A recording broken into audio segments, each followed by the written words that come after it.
Okay, a lot to get to today here on Longshore and McKnight, presented by Bud Light. Glad you are with us on this Thursday. John Longshore, Barry McKnight, signing day, basketball in the Tar Heel State. And, we got a little college football conference championship action coming up this weekend. Ali, where do we start? I'm a little punchy today, even more so than usual.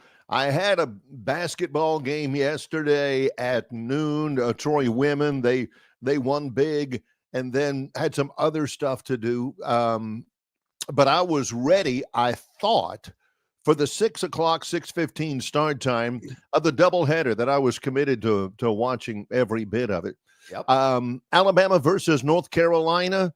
I got to admit, in the first 15 minutes, which is all that I ended up watching, Alabama was clearly better than the Tar Heels. I think, though, what happened was I fell asleep, and I fell asleep hard.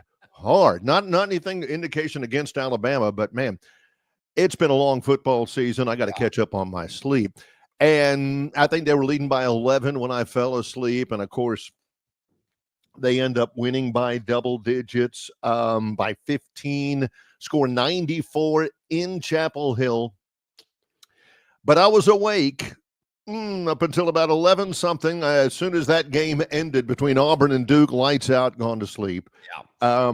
And both of those games, hotly contested. Mm-hmm. The fans were in it, not an empty seat. Two games with teams that are predicted to be in the top 20. Well, North Carolina was number 20. But, man, that Auburn-Duke game, holy smokes. Yeah, it was. That was a battle. And, Auburn got out to a big lead early. You're looking did. at a blowout in that game. And I kind of turned away. The next time I look at the screen, wait a minute. Duke's been on a good run here. Took the lead. So, went back and forth.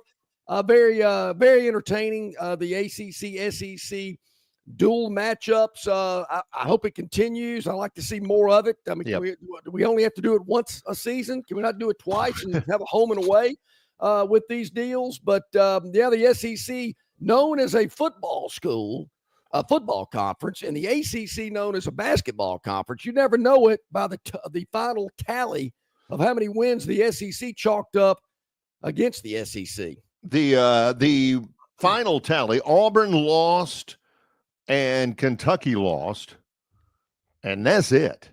That's it from the SEC. Everybody else won it. The SEC, how about that? 15-2 over the ACC. I'm sorry, 14-2. The ACC was 2-14.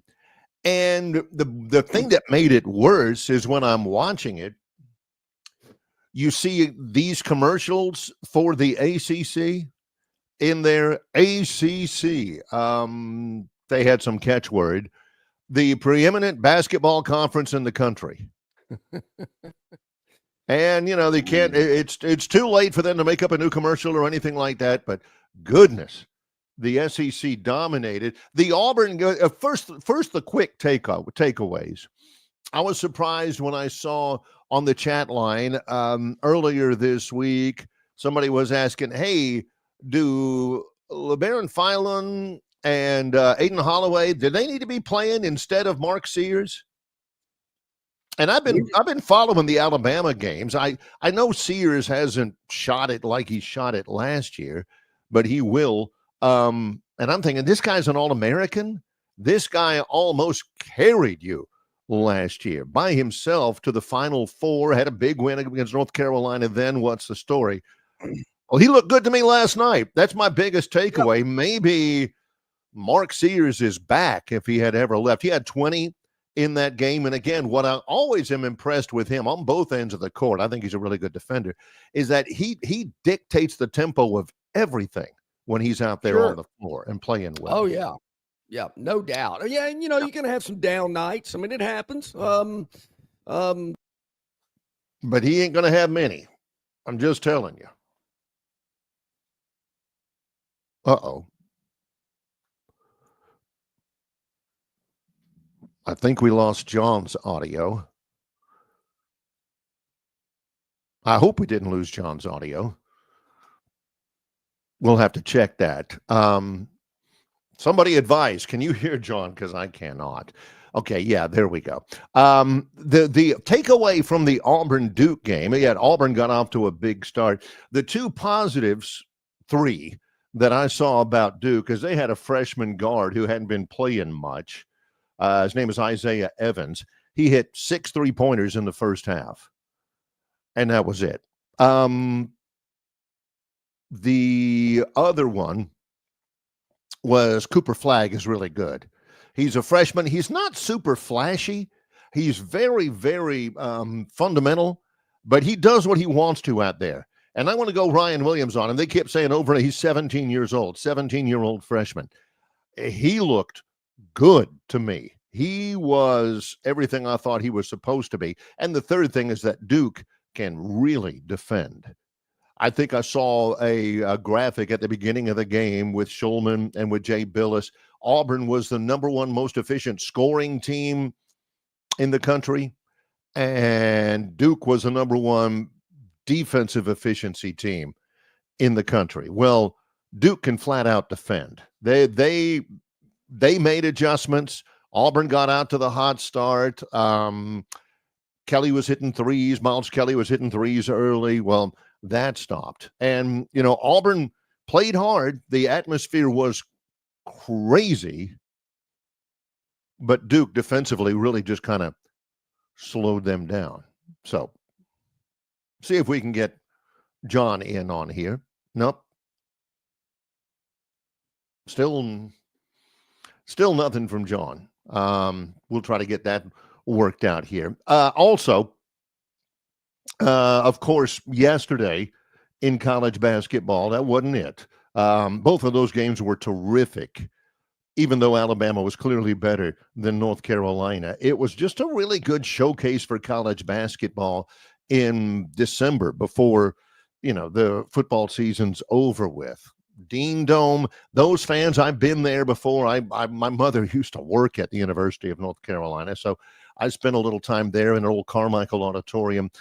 That place is usually quieter than Duke. Duke is nuts. And the Duke fans, you couldn't have put another person in there. I'm not talking about a seat. You couldn't have fit another person in Cameron Indoor Stadium. I thought it was a great environment. Auburn loses their first game of the year. They're 7-1. Alabama 7-2. Love the fact that that those teams are playing so well. Elsewhere, again, everybody else won in the SEC. Florida by 18 over Virginia. Vanderbilt is 8-1. They win yesterday over Virginia Tech. Texas over North Carolina State. Mississippi beat the snot out of Pittsburgh. They won that game by 33 points. Oop. Doesn't sound promising there with John. Yeah. Barry, I wish I could mute John sometimes, Mark. No. Also, yesterday, college football recruiting. No real big, huge surprises. It all depends on which service that you look at. 24/7 Sports, On 3, Rivals, ESPN, whatever. I kind of tend towards being a 24/7 Sports guy, and later on we'll talk with Jason Caldwell from Auburn's 24/7 Sports website. That's auburnundercover.com. 24/7 Sports has Texas #1 in the final reckoning. I say final. You can still sign. Alabama #2. Georgia 3. Oregon 4. Ohio State 5. Auburn 6.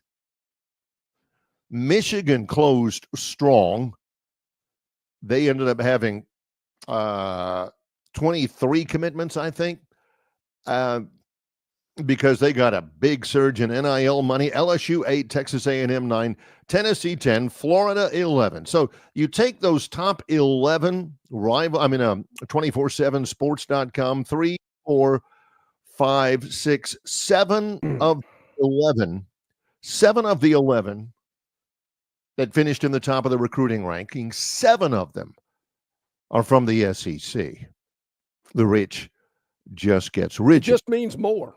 I think is what they say in the SEC. Just means more. As far as surprises go, John? Well, I'll tell you my first one. All right.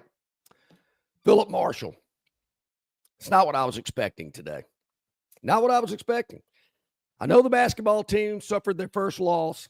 Right. But for a guy that really doesn't seem to care that much about recruiting, he talks about recruiting and digs up the old story about, well, Auburn signed 8 out of the top 10 players in the state of Alabama.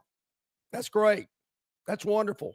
But they're still behind in the rankings against Alabama, who, of course, that was targeted toward. That, Alabama went out and got kids from California and Texas, wherever they got them from. Who cares? But aren't you trying to get the best class? Aren't you trying to build the best class? Is it really that important to make sure you get players from your state if they're not as good as people from out of state? I don't get it.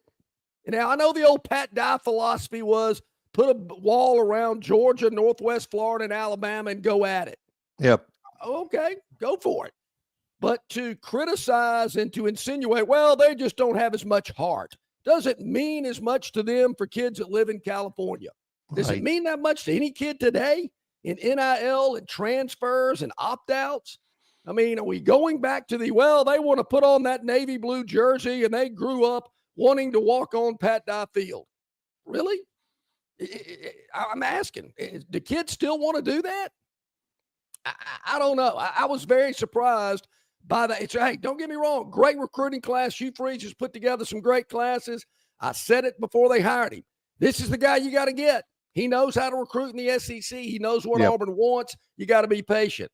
But to take a shot at, it's all about in-state kids.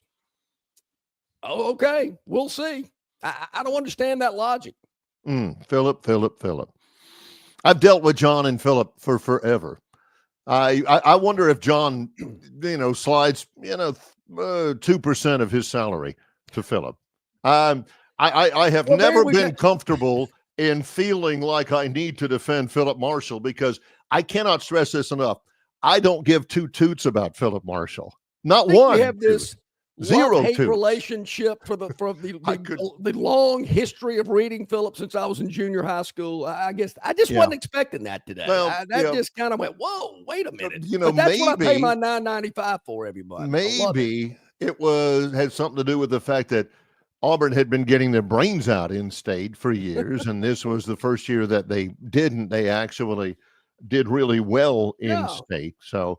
And of course, we got the usual bad officiating and a blown call late in the game, expanded a Duke lead from 5 to 12 or something like that. I'm thinking, oh, here we go. I never, I understand, and I was sitting there watching the Auburn game last night and looking at my phone, looking at Twitter, just seeing what the reactions were, and blown call, goaltending here, da-da-da. I get that. I never have really cared that much about that. There have been a couple of blown calls here and there. It really bugged me, really did, honestly, when the guy missed the double dribble call in the national semifinals in 2019, Auburn versus Virginia, because that's right out there. I mean, that is right out there in the middle. The goaltending call or not, there's a lot of people up there and they're swiping at the ball. It's all, officiating did not lose that game for Auburn. I'm just telling you, it was not. I agree. I'm with you. Auburn has nothing to hang their heads about at all. They played their brains out in maybe the most difficult environment in college basketball against a blue blood program. Didn't go their way. I'm okay with that. Yeah. I don't know. Anybody out there, raise your hand if you thought Auburn had expectation Auburn was going to go undefeated this year. No way. So, I mean, it happened. We'll see how they respond. But, man, that kind of game's going to pay dividends down the road, on the road, hostile environment, people going crazy. They'll look back on that. That's going to pay dividends. And they're right. You're not going to win every game. And some of the losses you're going to learn from. You're going to look back. Hey, we don't need to do that again. I get it. And it was a great environment. I think we should leave it. We should take that away from it. I mean, great environment, playing at Duke. Wasn't Kentucky playing Duke. Wasn't Kentucky playing North Carolina. They were playing at Clemson. So that ought to tell you something right there that Alabama and Auburn's basketball programs have been elevated enough that the conference is thinking of, well, we need to put these two teams and match them up with those two teams. Yep. To me, that's a great it's awesome. It's just a great mountain that they've gotten to. The Auburn recruiting class, only one kind of disappointment. 5-star quarterback Naeem offered. They had one cornerback, Shamar Arnaud, flipped to Florida State, and he had been in Auburn. Other than that, everything pretty much the way it is. A couple of comments from Hugh Freeze in the habitual signing day post activity press conference we're going to hit on in just a moment. And Kalen DeBoer as a recruiter.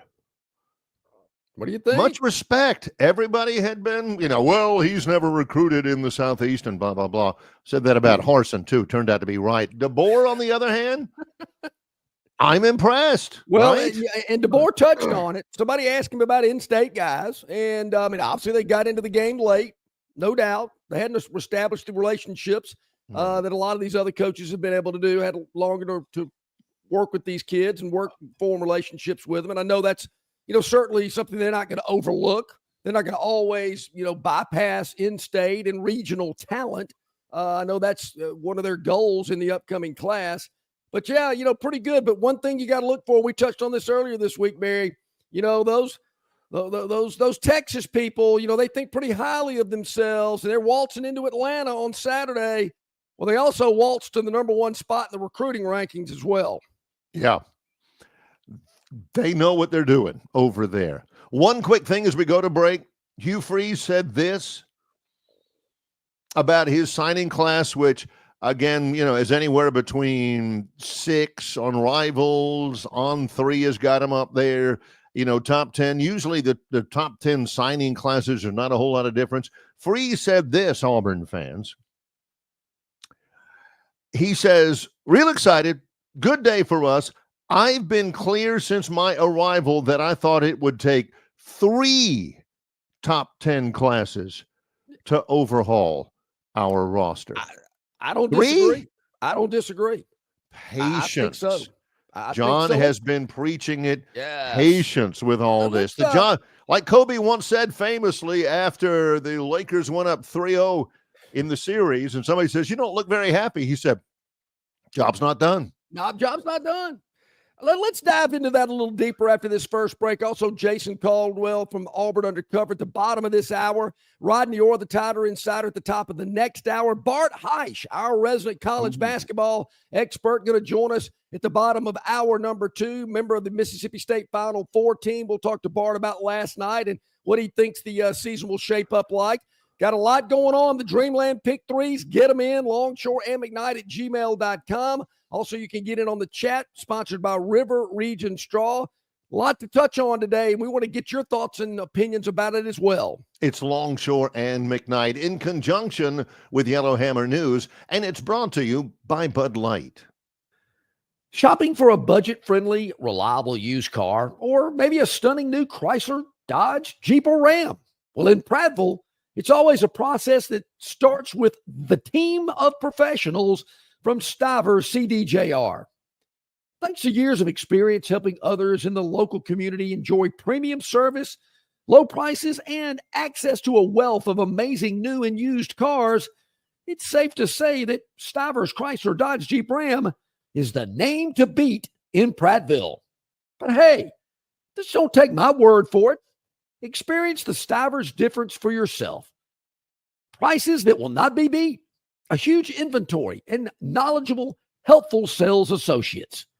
See why so many happy car and truck buyers shop at Stiver's CDJR, where price sells cars and trucks on Cobbs Ford Road in Prattville.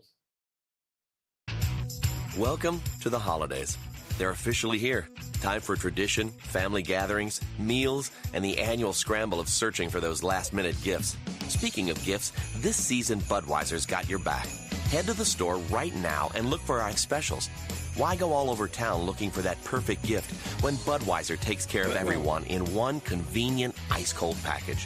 When you stock up on Budweiser with our specials, you'll have plenty to share with your friends and family. They'll all appreciate that Budweiser's brewed the hard way and has been for 140 years. We use the finest barley, malt, and hops grown in Idaho and Germany. We don't take any shortcuts when we're brewing. That's our tradition. So make the most of your holidays. Stop by your local store now for our specials.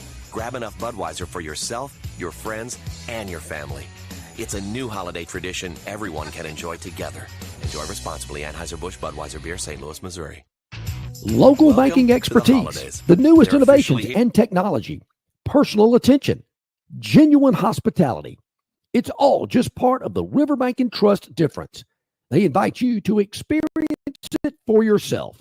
Welcome to Banking Above and Beyond at Riverbank and Trust. Locations throughout the River region, locations throughout the state of Alabama. Riverbank and Trust. The Victoryland Casino 8 days of giveaways is going on now. The more you visit, the more chances you have to win. We're giving away $125,000 in free play and cash. That's right. Victoryland Casino is giving away $125,000 in free play and cash. Come play the latest and greatest games featuring exciting bonuses and huge jackpots. There's always more ways to win at Victoryland Casino off I-85 exit 22, Shorter, Alabama. Must be 21 or older. Must be present to win. All right, welcome back in, everybody. Hey, get your share of that cash they're giving away at Victoryland. It all starts tomorrow, exit 22 off I-85 in Shorter, Alabama. Hey, Brian, you got me pegged, my man. The only thing you missed was the lip flutter. Yeah.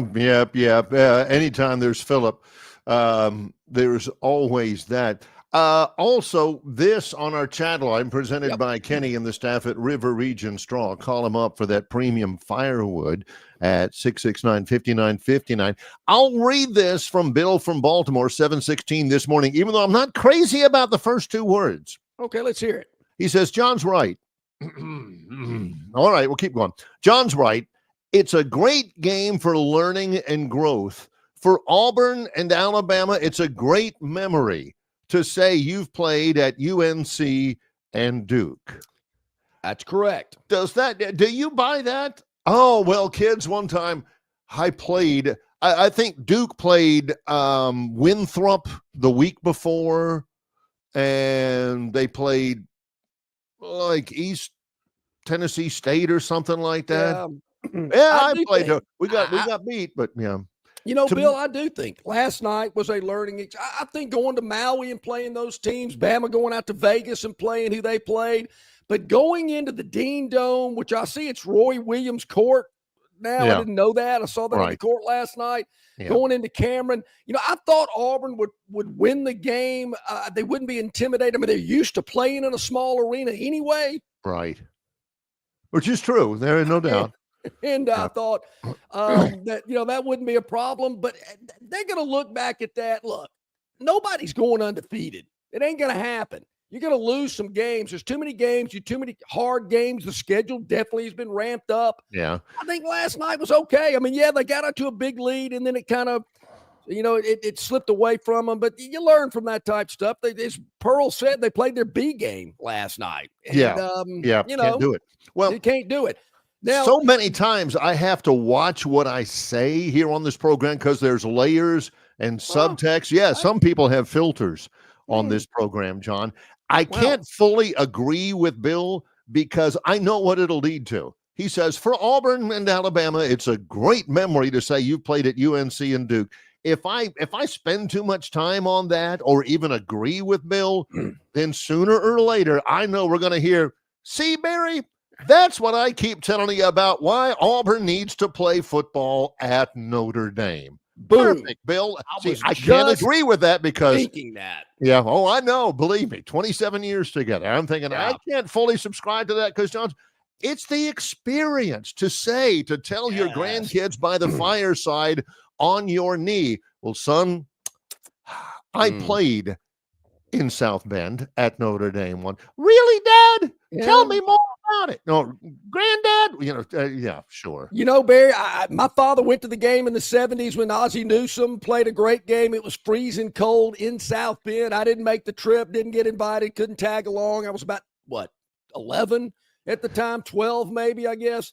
But I still remember the stories. I still remember watching the game. And that, to my knowledge, well, no, they did go back up. Bill Curry took them back up there, and they got their butts beat. The year after Perkins beat Notre Dame for Alabama's first time to ever beat the Irish, and the next year Bill Curry takes them up there and gets whacked.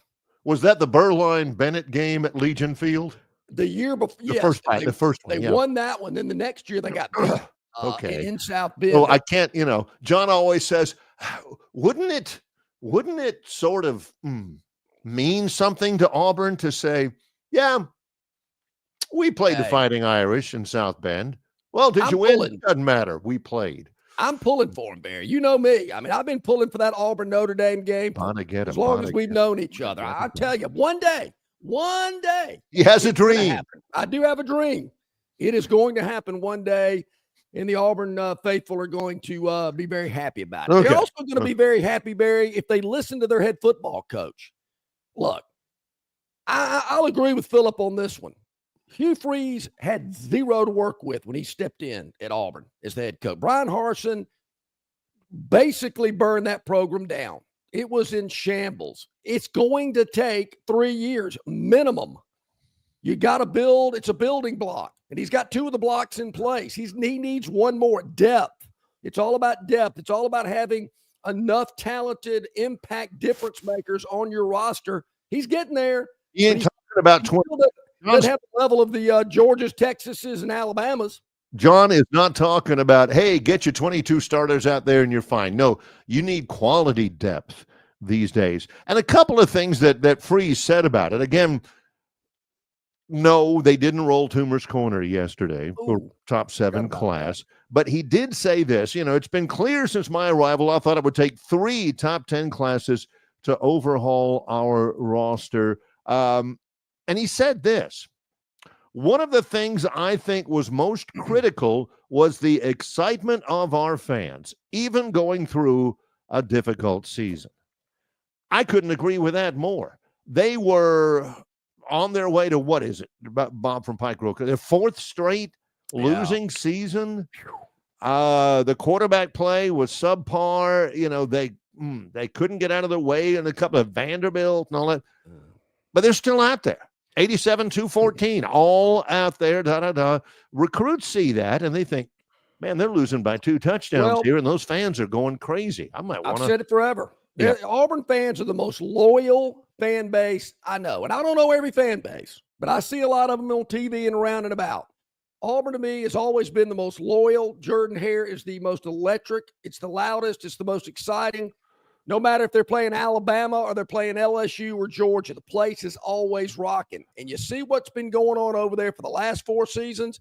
They're still enthusiastic. They still love their program. They're still supporting them. They're screaming and hollering. You let them start winning,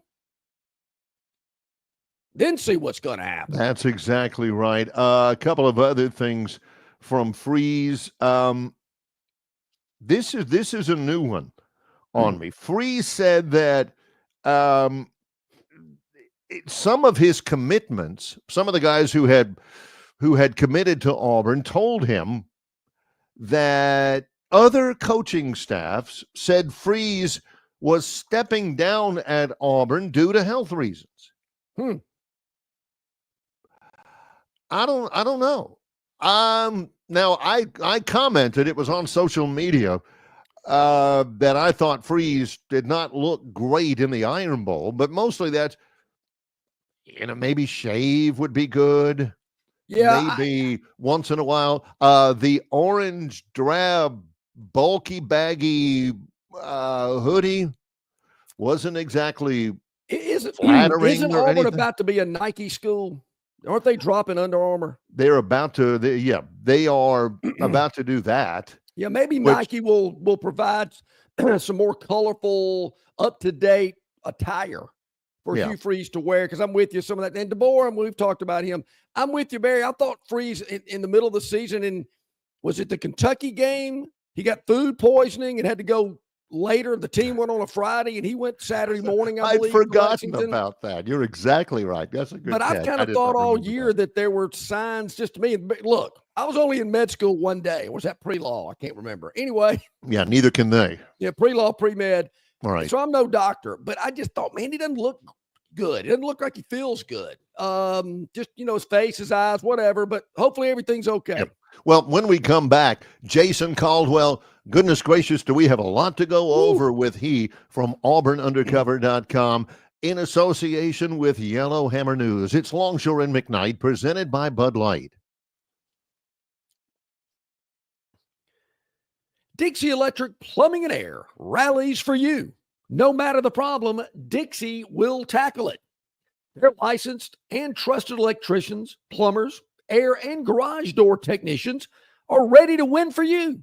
From toilets to garbage disposals, circuit breakers to HVAC systems, Dixie never fumbles. Don't throw away your hard-earned money on second-string contracting companies. Score big with Dixie. After all, they are your biggest fan. Visit calldixie.com or dial them up locally at 262-2946. Book tee time sooner. Save on every round. That's what you get with the 2025 RTJ Trail Card. Destination golf is closer than you might think. Buy a 2025 Trail Card and save every time you play. Plus, you will be automatically entered into the Trails Loyalty Program. Enjoy 10-day advance reservation privileges at each location. 11-day advanced internet tee times on rtjgolf.com and the RTJ app. Enjoy the benefits of a 2025 Trail Card. It makes for a great stocking stuffer, and you save on every round you play in 2025 on the Robert Trent Jones Golf Trail. Holidays for Marguerites, and every year we do an unbelievable $99 Christmas special, and it's got to be 14 karat white or yellow gold, and it's got to be high quality Marguerites diamonds. Well, this year it's the best one ever. It's individual 14 karat letters that we've cut out and added a 7-point diamond to on a 14 karat necklace. Impossible. That's right. All the initial diamond necklaces, $99 at Marguerites till Christmas. All guests of Longshore McKnight appear on the City of Montgomery guest hotline. Check out the most interesting and informed personalities in sports covering Auburn, Alabama, Troy, ASU, and all the major teams from across the country. John and Barry have the best guests brought to you by the City of Montgomery. To find out everything you need to know that is going on in the capital city, check out montgomeryal.gov. That's montgomeryal.gov, the capital of dreams. Okay, welcome back in, everybody. About 28 minutes to the top of the hour. It's Thursday, so you know who we're bringing on, our friend Jason Caldwell, Auburn Undercover. Jason, good morning. How are you today? I'm good, guys. How about y'all? Good. Where are you? I'm in the lobby of the Sheraton here in Birmingham, up here for the Super 7. So, yeah, you mentioned a long day. Yesterday was a long day. We had the 7-day game last night and got done with it. Interviews. We had 3 Auburn signees now, which is the crazy part of being at the Super 7 is now there's actually signees here. So we had 3 signees from Thompson in the game last night. Nathan was at the Duke basketball game last night. Me and Christian were here, and the day that started at 5:45 yesterday morning ended about 1 o'clock this morning. Man. And so thanks for getting up with us today. Man, wow. Get it roll again today with 3 more games. So well, I'm gonna put some of our viewers and listeners off foot.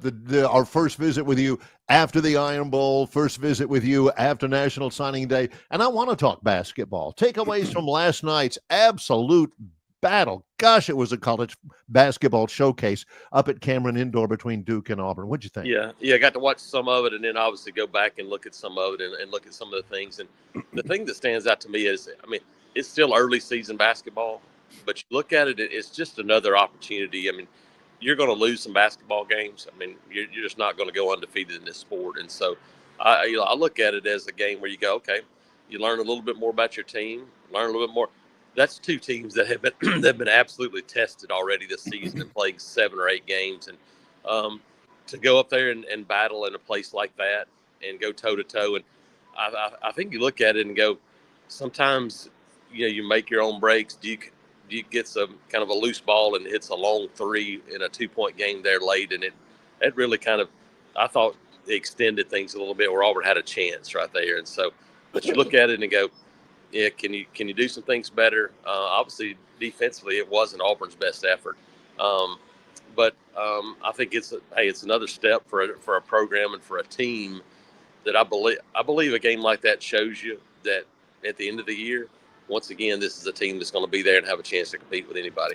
No doubt. Yeah, totally. A learning experience, learn from your mistakes. Don't do that again. Of course, March is a long way away, but they'll certainly reflect on that game at Cameron. One thing I wondered, Jason, do they shake it all up again next year, or will Duke come to Auburn and play in the ACC SEC Challenge? Yeah, I don't know how this thing works, to be quite honest. I don't know. It's supposed to be like this 2 years removed from where your standings were, but obviously some of these teams weren't even in this league 2 years ago. And so yeah, I would hope that they'll do it as a return and go, hey, here you go. We don't know that far in advance for these schedules, and so, but I would hope that'd be a great one for Auburn. I mean, heck, every team now is going to be a completely different looking team than it is the year before. So you don't know who's going to be on the roster from year to year. I mean, you look at Duke and you go, they got some good young players. Well, Cooper Flagg's not going to be on that Duke basketball team next year anyway, so it doesn't matter. So, we just don't know. Well, I want to bring this up as we change gears here, just simply because you brought it up. You're in Birmingham at the Super 7 up at Protective Stadium, and Thompson beat Central of Phoenix City by 14 last night. You mentioned that, it's interesting because now you've got signees that are actually on the field. I think Philip Marshall at Auburn Undercover pointed this out as well. Auburn's recruiting class was heavy on the state of Alabama. Can you gauge just in a broad sense how important that is or not? Yeah, we wrote about it. This morning myself, I did take some about it, and good gracious, I think you look at it from me, and honestly, we talked to Hugh Freeze for almost 30 minutes after the press conference yesterday, and it's something I've been thinking about. And I said, hey, what do you think about this? I was like, in this era of transfer portal and all the things that goes on, I believe that keeping guys and signing guys closer to home is more important now than ever, because it's much easier for a kid from California or Texas or wherever to go, hey, I'm not real happy, I'm leaving, than it is for a kid from Selma. It's harder, I think, for local kids to go, I'm going to leave right away. You might leave 3 or 4 years down the road, but I think those majority of those guys are going to stay and stick it out and try to develop, maybe more so than a guy from across the country. And so I think that's one of the things. And then the other thing is that the state of Alabama is more talented now than it's ever been. The more of those guys you sign, I think you're going to be in a pretty good spot, because you're still not Georgia and Florida and Texas yet in terms of overall numbers. But I think you're 1 to 25 now, and Alabama can match up with just about anybody. And so I think that's a good spot to be in. I think if you're Auburn going, hey, let's keep these guys at home. I thought it was also interesting, Jason, and we all knew this. I mean, this is a building process, and 2 of the building blocks are in place with the recruiting classes from last year and the signing class yesterday. But Coach Freeze talked about it. They need one more good one as well. It's the absolute key. You can have a couple of classes and go, okay, well, that's pretty good. But to back it up and to be consistent, I went back and looked, and the last time Auburn had back-to-back top 10 classes was 2016, 2017. And you go, okay, that was the last time really they've been consistent winners, because by the time those classes got through, you look, and they had one more top 10 class in 2020, and also ran down the list of the guys from that class who ended up being real contributors at this program. And I'm talking about multi-year starters, guys. One of them still here, Jeremiah Wright. The other one's Tank Bigsby. That's it. I mean, Zykevis Walker is still here and has played some. Most of those guys never really played a significant snap for Auburn. And so you go, that's why you can't just have one, because every once in a while you can have one class that's highly ranked and it just doesn't quite pan out. You got to have multiple classes, multiple years. That's where you build depth, because, I mean, just think about the offensive line. You can have a top 10 class and you sign 2 offensive linemen and you go, well, just wasn't a great offensive line year. We signed a bunch of guys in other areas. Well, if you do that 2 years in a row, all of a sudden you look up and you're in trouble. And so that's why you have to stack. You got to stack classes, and this was another opportunity for Auburn to stack a class. And I think it's imperative you do it again next year. That's how you get to where you're consistently competitive with other programs. Jason, positively or negatively, were there any surprises yesterday for Auburn? I think you look at probably the one surprise that stands out from a negative was Shamar Arnaud flipping to Florida State. And we saw some programs in the last moments that said, hey, well, we need some guys here or there. And, I mean, they I don't know what's going on, with Usman Chroma as well. But Florida State came hard after some folks at the end of this thing and got a few of them. So that was probably the only real negative. Name offered. Auburn made a run, wasn't enough to overcome Phil Knight and the Nike shoe deal apparently that he's going to get as a high school guy. So that's pretty hard to beat. But other than that, I mean, Darion Smith is a guy they flipped from Tennessee at the end, and they feel like is a legit pass rusher on the interior of the defensive line. But other than that, it went pretty well. And if you can feel good going in about your class and you sign those guys, then that's a pretty good day. And Auburn was able to do that. With the transfer portal about to open up, Jason, what position needs does Hugh Freeze? Who are they targeting? Yeah, I think it's different. You mentioned back-to-back classes, and the talent level from the young guys obviously is much better. But you still look, and there's still holes because of what's happened. Obviously, quarterback's going to be one of those spots. Hugh Freeze said, look, we want 4 guys on the roster. I think you could expect Auburn to go out and find a veteran, experienced guy to come in and compete with these young guys in the spring. I think that's the first spot you look at. The other one is Auburn has done a much better job on the offensive line in this 2 and partial year signing classes that Hugh Freeze and his staff have had. But it's tough to develop legit experienced offensive tackles in 2 years. And so I would expect them to go out and get at least one of those guys as a true offensive tackle. Probably going to have to go find another veteran receiver because, I mean, you can build around those young guys, but you still need an older voice in the room because you're not going to have one of those. Camden Brown's gone in the portal. I expect Caleb Burton probably will too. And you look up and, you'll go, hey, you only have true sophomores in that room. So I would expect one of those guys, potentially a transfer running back as well. Because you look and you sign Alvin Henderson, but that still only gives you 3 scholarship guys in that room. And so I would expect maybe a transfer running back. Interior defensive line, probably a linebacker because you're really young in that room, really talented but really young. Secondary, you feel good about that group, but it's probably one of those things where you go, hey, if you find a guy that says, hey, I want to come, then you probably take him because, once again, you're going to be littered with true sophomores and true freshmen back there again. Off the top of your head, maybe a highlight or two from the Auburn fans' perspective on the schedule today at the Super 7. Anything? Yeah, trying to remember who we have. We had 3A, 1A, 5A today. Correct. 1A is interesting because right down the road from Auburn, Wadley, Jaquez Wilkes is a 2026. He's gonna stand out because he's gonna be a 6'4", 225-pound running back in 1A. It also plays defensive end. This guy has offers from a bunch of programs already, and he's a really, really interesting guy. 5A, you look in Montgomery Catholic has obviously been there a bunch under Kirk Johnson. They got a bunch of young guys that I think are going to be guys to watch, including a young freshman quarterback. And on the other side, Moody has a junior receiver, Dozier. His first name escapes me at the moment. His brother was at Arkansas, is in the portal now, but he's 6'2", 190 or so, big body receiver, has 70 catches, like 17 touchdowns this year. So that's a guy to watch for Alabama fans and obviously everybody nowadays. Brock Willis is a pass rusher that's just a sophomore at Moody that has 17, 18 sacks already, committed to Alabama, but obviously a long way to go before signing day. So that's a few of the guys to watch here. And then obviously Friday will be a really busy day, culminated with Parker and Sarah Land. And you got Auburn defensive tackle signee Jordan Crawford on one side for Parker, Auburn defensive tackle Antonio Coleman on the other side for Sarah Land. KJ Lacey, a Texas signee at quarterback for Sarah Land. On the other side, you got Neem Alford and Timothy Merritt and a bunch of guys on that side. So it'll be fun. Jackson early day Friday, loaded Jackson Ross, or Landon Duckworth, the 2026 quarterback that Auburn just offered yesterday. So, a bunch of guys to watch. Is Houston Academy playing today, Jason? Houston Academy is, I'm trying to remember. Yes, 3A. That'll be the first game this morning.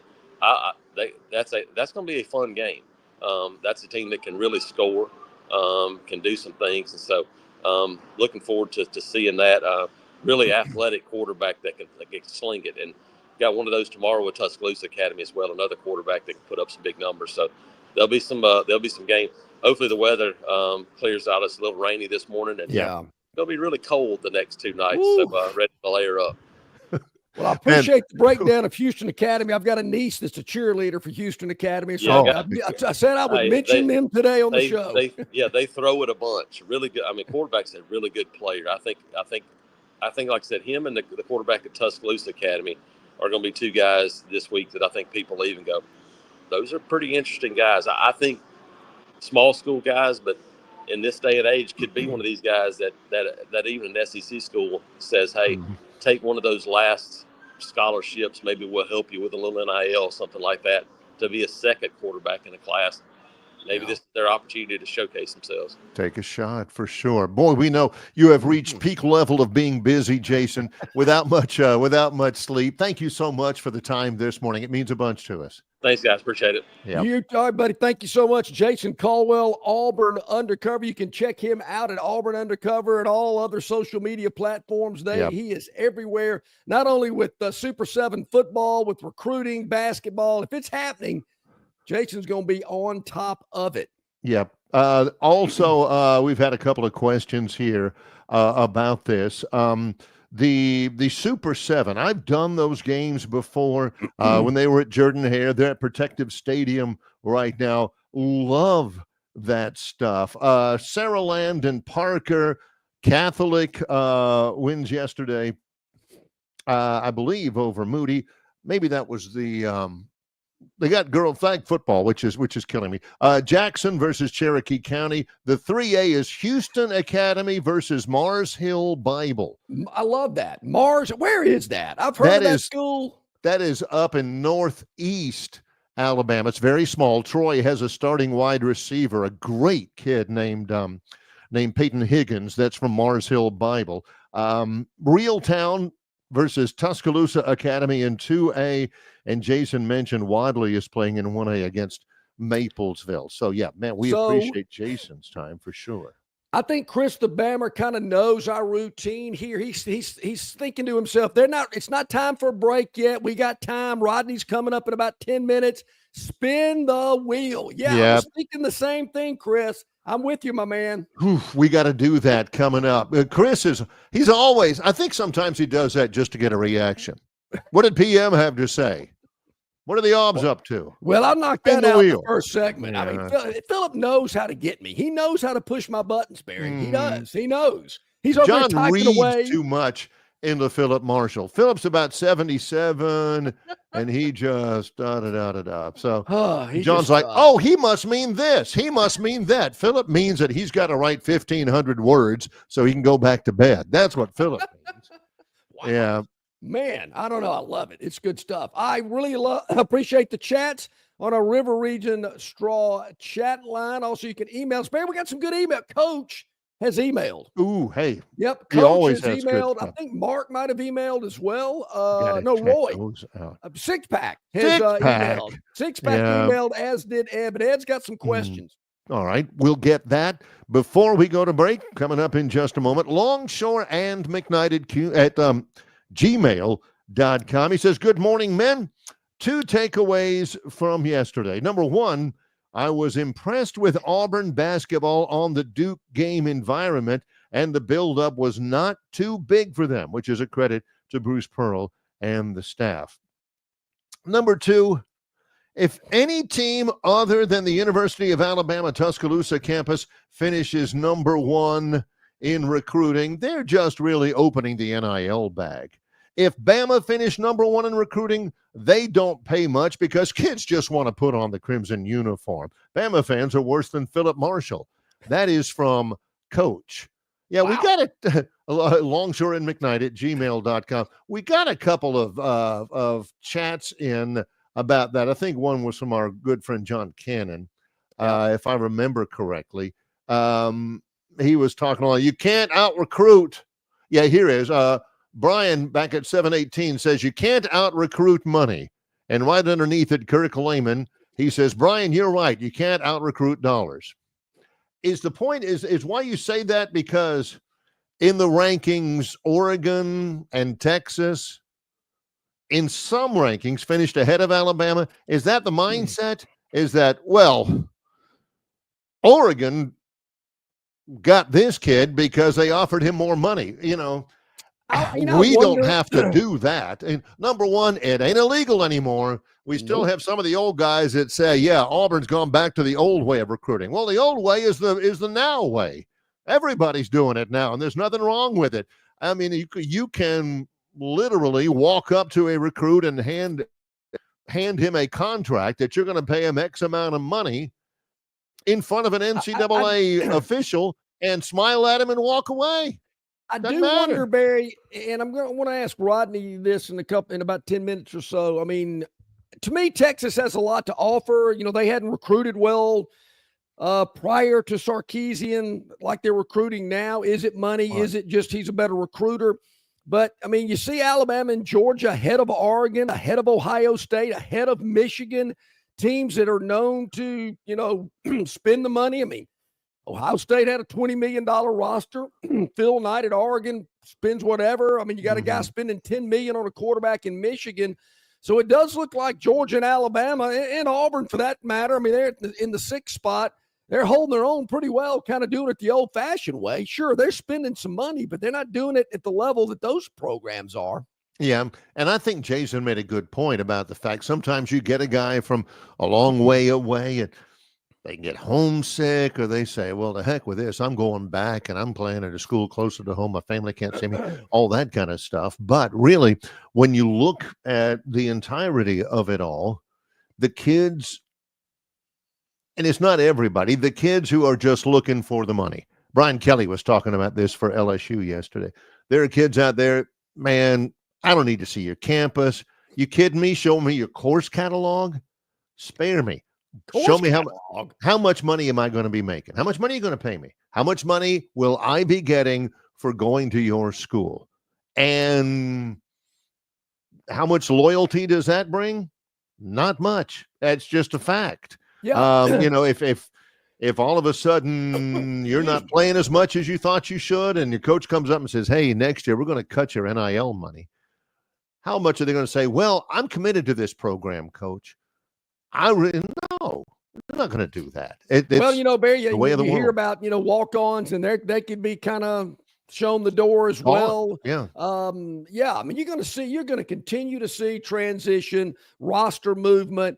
I don't really buy in so much to if I live 40 miles from campus, I'm probably not going to leave as quickly as if I live 4,000 miles away. And I don't know. If you don't like it, you're not happy, you're homesick, you're not playing, you're not, it's not living up to what you expected, or they're not doing what they promised they're going to do, you're probably going to be looking elsewhere. You're probably not going to be happy.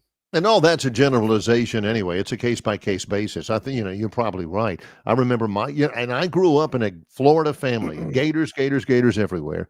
And whenever I enrolled at the University of Florida as a freshman, my family at that time, and I love my family with all my heart, was in Burlington, North Carolina. We had moved out of Florida, Burlington, North Carolina, which is 11 hours away.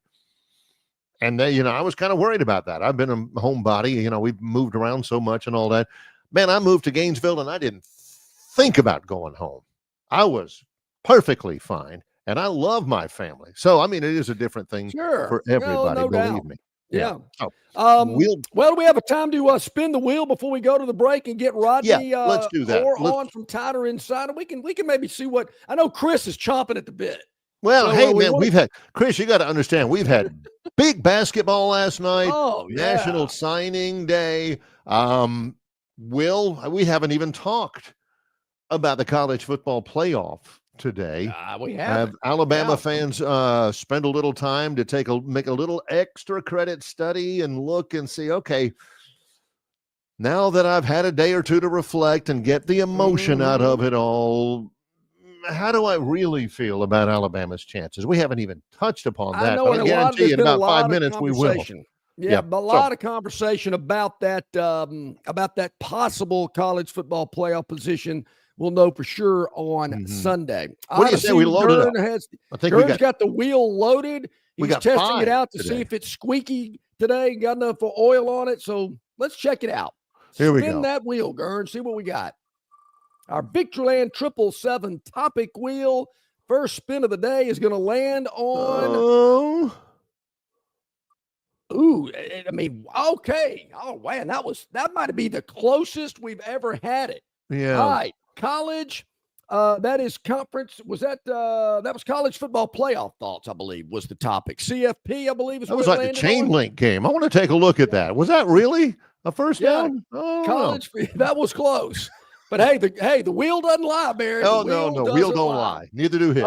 Right. College, it's like what grandmama say. You got to go after that money. Yeah, when the money is rolling, you got to roll with it. Thank you, Stephen M. Smith's grandma. Love that guy. College football playoff thoughts. You just touched on it, Barry. I was with a group of guys last night.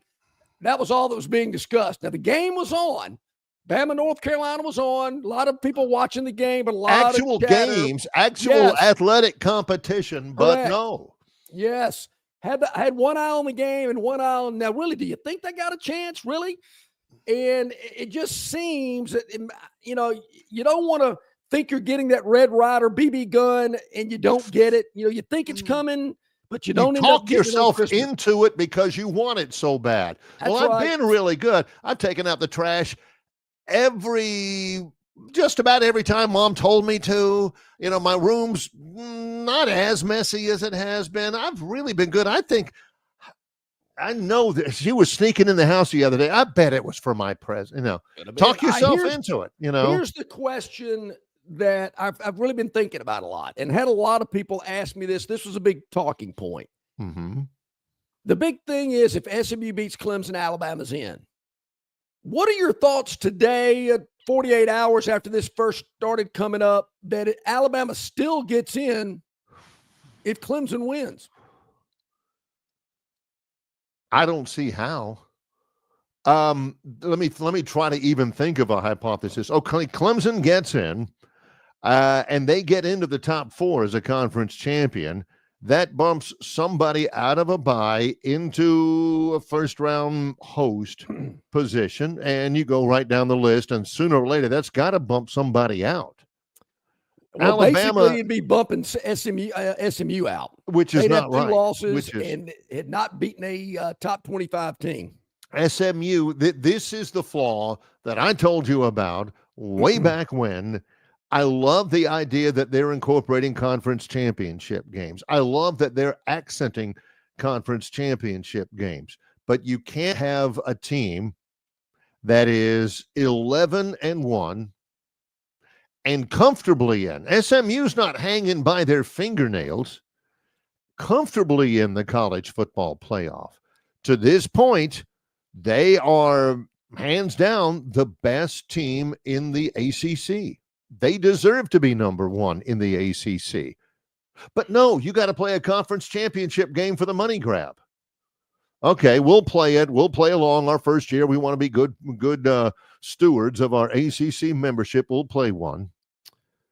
And if you lose, you're out just simply because you played an extra game. Meanwhile, you've got somebody like Alabama sitting back and saying, well, let's just see what happens here. I got my feet up. We're sitting here relaxing. DeBoer's over there eating popcorn and drinking Diet Cola. And he says, let's just see. All they're having to do is just sit back.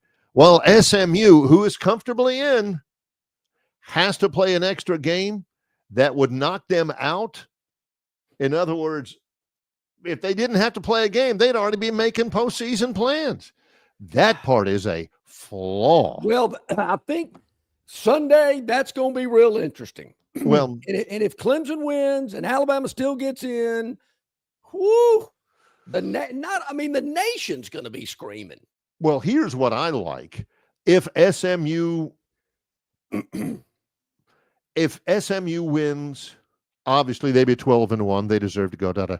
What do you do with Indiana? Indiana's 11-1, and their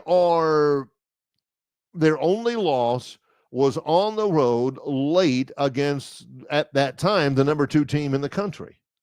11-1. Indiana deserves to be in. They have won every game on their schedule except one. They can't play any others. The Indiana in and SMU in. Look, ahead you know of how they want to Alabama? make this. Barry, they need a fall guy. They need a guy that'll take the bullets for them. They need a guy that'll take the shots and say, I'm with you. Look, put me in front of the camera and go, well, John, why didn't Indiana make it? Because they suck. How about SMU? They suck too. Didn't play anybody. They're a bunch of wimps. They're not a big boy. That's what they need, is somebody to just shoot straight with them and tell it like it is. People might not want to hear it, but, tell it like it is means his opinion. We're going to make college football great again. Can we come up with that? No, that's been done. Make college football great again. I'm going to go print some hats up today. All right, when we get back, we're going to talk to a great one, Rodney Orr, the Tider Insider. He's going to join us at the top of the next hour when we get back from this quick break. It's, again, associated with Yellowhammer News. It's Longshore and McKnight, presented by Bud Light. Why Hands? At Hands Heating and Air, you get this area's highest-ranked service provider with 24-hour repair service, no overtime charges, and their same-day service guarantee. Plus, instead of other companies' 30-day repair warranty, Hands gives you a 3-year repair warranty. Hands Heating and Air is here for you 24/7, 365. And service is not just something they do, it's their way of operating, for you in mind. All of Hands employees are trained to adhere to this standard. They work hard to ensure that this standard is maintained, and they are constantly looking for new ways to better serve you. Call Hands Heating and Air today at 508-5382. That's 508-5382, or find them on the web at 834hands.com. In sports, if you think joy only happens after you win, think again. Look at the world's most successful athletes like Serena Williams, Brooks Koepka, and Alex Morgan. They don't spend all their days grinding away. They take time to enjoy themselves, like getting together with friends over a Michelob Ultra, because they know that happiness is the key to winning, and that joy is the whole game, not just the end game. Michelob Ultra. 95 calories, 2.6 grams of carbs. It's only worth it if you enjoy it. Enjoy responsibly. AB Michelob Ultra Light Beer, St. Louis, Missouri.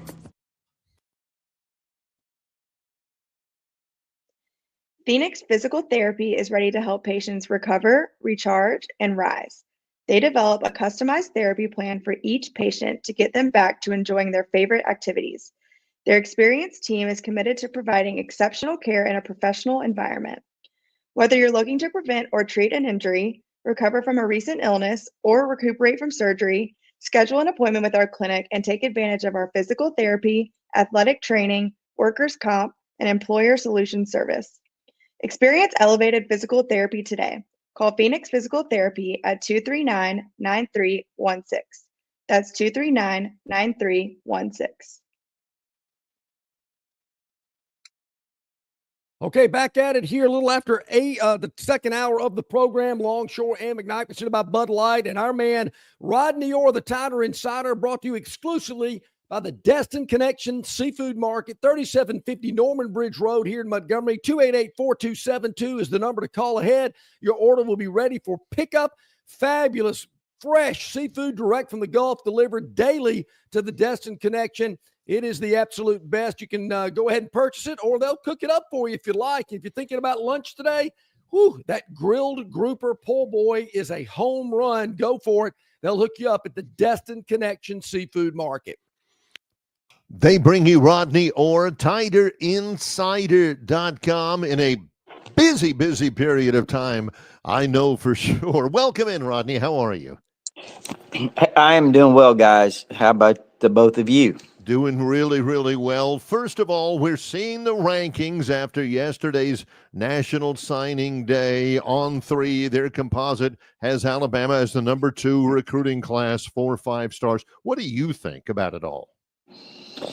Yeah, I mean, I think that, it's a fantastic job by this coaching staff. I think one thing that, and I said this on my kind of review of the class last night on TigerInsider.com, that, we can go back a year, last January when, Kalen DeBoer got here, and all we heard was he couldn't recruit. He would not be able to recruit at Alabama. And, he did a fantastic job last year of holding that class together and adding to some pieces to it.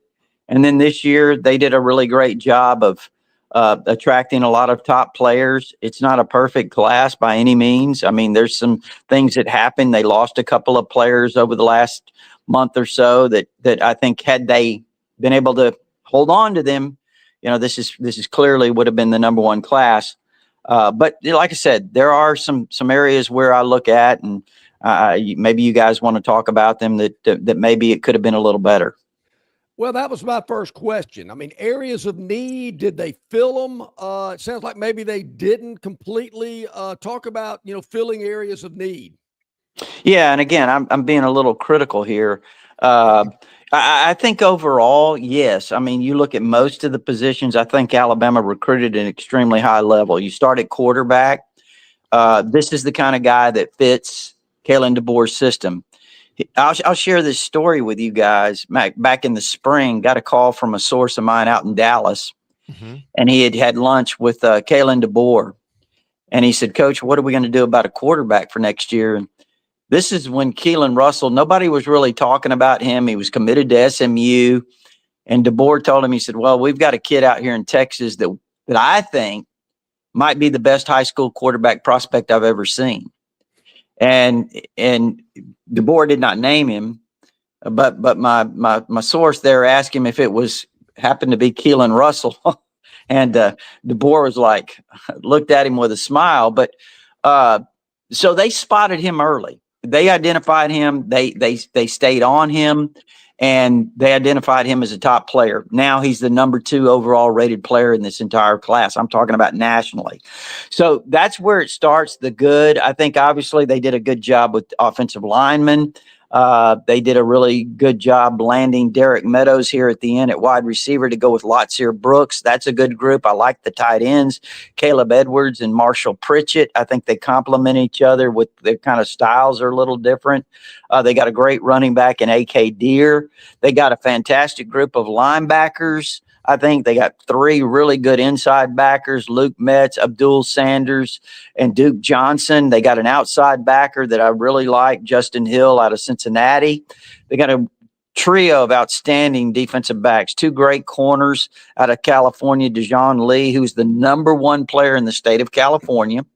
And they got Chuck McDonald, who's another outstanding corner. And then they flipped Ivan Taylor, the safety from Michigan, where he was committed for a while. But so the area, though, that I would see that I say, okay, maybe Alabama's not quite recruiting. And the players they got, those are good players. But the defensive line is just an area where I see Georgia, Texas A&M, Texas. These top programs are recruiting elite players at those positions. And I realize there's few to go around, right?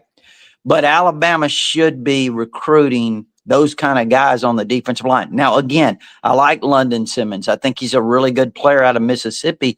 He's a guy that is going to have to develop some. I like the kid from Canada, Steve Mboa, who signed with Alabama last year, had to go to junior college and now re-signed. I like him. But again, he's got a long way to go developmental-wise, I think. Got all the tools. Cavante Henry is the number 1 junior college edge player in the country. So he'll be a guy that maybe plays that bandit end position. But they need those big, what they call interior dogs, guys on the inside that can really stuff things and make it hard and have the ability to, create some pressure in the pocket. I just, overall, Again, it's not a bad defensive line class. Not what I'm saying. I just think they can do better. It's interesting to me as I was on TigerInsider.com, as everybody was checking out the recruiting synopsis. You've already mentioned Keelan Russell, AKD, or Derek Meadows, those guys, but you took extra pains to point out a young wide receiver from New Jersey named Brooks. Yeah, he didn't go to combines. He didn't go to any of the scouting things or anything like that. So he's an under the radar guy that's impressed you. yeah. Right? Right. They got an early commitment from Lotsier Brooks. And, again, talking to people up there in Millville, New Jersey, one of his former coaches who had coached him for a couple of years before moving on. And he said, look, here's the thing about Lotsier. He doesn't care about the hype. He doesn't care about the star system. It doesn't really matter. It doesn't matter to him. He just wants to play. And, you watch him and it kind of goes along with what the coach told me. He was a man among boys up there. I mean, literally, it was nobody could stop him. And again, I think part of that is he's extraordinarily gifted and talented, but also the competition that he faced, probably wasn't the greatest. So he's going to be challenged in that regard when he gets to this level. The competition is going to be much better than what he saw in high school. But he is a dynamic player. Kalen DeBoer described him perfectly yesterday. He's a guy that's got great speed, quickness. He's very instinctive. He goes up, he makes catches. I mean, he can literally sky. I mean, he goes up, makes contested balls. He's really good. He's a talented kid. I would say this, some people have him a 3-star, some have him a 4-star. I mean, that guy, it has the potential to be a 5-star type talent. I mean, he really does. Rodney, you've talked about defensive linemen for a couple of years now. That's been a concern. I've heard you even mention Georgia and the success they're having at that position. Is that an area that they're going to hit the transfer portal hard in that position group? Yeah, that's something I should have said. So I'm glad you mentioned that. Yeah, that's certainly an area where they can, an avenue they can use to beef that up in all fairness to this class. So they may do a really good job of bringing in a couple of guys. And listen, I keep hearing from people saying, well, they've got this guy and they've got guys. They don't need guys. No, you need defensive linemen every single year. That is a priority position, that in the offensive line. Every single year, you've got to have top guys. You've got to bring in guys that you believe either are, ready to go or close to being ready to go, or someone you can develop. You see all the tools that they have. So I think both sides of the line of scrimmage, you have to do it every single year. And plus with this portal, you never know what you have if it's going to be around, right? I mean, you may have a guy duck out or 2 guys leave. So you got to be always recruiting and bringing in quality defensive linemen, in my opinion. Rodney Orr, TigerInsider.com joins us. Rodney, what do you hope the College Football Playoff Committee is considering when they're considering Alabama's resume for inclusion into the playoff? Well, I think that, to me, if I look at it, I just say, okay, so you've told us the reason Alabama was ahead of Miami was their resume. Alabama's 3-1 against top 25 teams. Ward Manuel himself, the committee chairman, said it. He said Alabama was 3-1, Miami was 0-1. It's pretty simple. Alabama's strength of schedule was 17, Miami's 55. Okay? Well, so I want to see consistency. Okay, so I guess what I'm saying here is there's a scenario where people say if Clemson beats SMU, Alabama's fine. But what if Clemson beats, let me rephrase that. If Clemson beats SMU, right, then Clemson will be in the playoffs and SMU will be fine because they're not going to hold that championship game against them. Okay. Right. Okay. Well, let's use the same measurements that we used with Miami, right? So SMU has no top 25 wins. They played like, I don't know how many of their wins were against teams with 500 or less records. The competition's just not there. They don't have the resume. And their resume, their strength of schedule is 72. So really their resume is probably not any better unless they win, of course. But their resume is not any better than Miami's if it's good. So I guess I'm saying that let's just see them be consistent. And if they're consistent, then Alabama's in. And I'm with you, Rodney, and I think there'll be some screaming and teeth gnashing and preferential treatment, this, that, and the other. But yeah, I mean, the quality wins, the strength of schedule. You're going out there and exposing yourself week in and week out. Other teams not as much. It looks like they value that with the committee. It's going to be interesting to see. It really is. After that Oklahoma loss, you're thinking, "Whoo, man, this team is done." But they certainly seem to have found a way to possibly make it into that 12-team playoff. Rodney, had some people that have texted some questions in, wanted me to pass along. I'll just read it like I got it. It said, ask Rodney how many in-state players did Bama recruit other than Fagans and Derek Smith? Well, I mean, they signed Micah Dubose, an offensive lineman. I assume that you just want the overall numbers. They signed Micah Dubose and Mal Waldrop, both in-state players. There weren't, I think Alabama evaluated all of the guys in the state. They had Anthony Rogers, who was committed, who's originally from Alabama, as you know. He went to IMG. He ended up flipping to Ohio State, the running back. Mm-hmm. They recruited Derek Smith really hard. They had him committed. They had Derek Smith committed. He flipped to Auburn. Okay. As you think about it, there's probably not very many guys in the state. And I don't know exactly why. I don't want to say that Alabama felt like they could get better elsewhere. I don't really know what that thinking was. But they signed 7 from California. They signed the top 2 players from the state of California. Can you believe that? The number 1 and the number 2 player in California players. I did not know that. Yeah, that's amazing. They signed, we always talk about California, Texas, and Florida being the 3 hotbeds of talent, right? They signed the number 1 player in each one of those states. I mean, it's pretty amazing. Now, DeBoer says that, they used a lot of their existing relationships. And you can understand that. Now, do they need to recruit the state of Alabama well in the future? Yes. But I don't think that when I look at this, that this is something that they did not do a good job in the state. I think they identified the players that they wanted in this class, and they went after them, and some of them just happened to not be, a large number of them weren't in the state. Rodney, what do you think the future holds for Jalen Milroe? I would expect that Jalen Milroe is probably going to the NFL. I would say I don't expect him back at Alabama.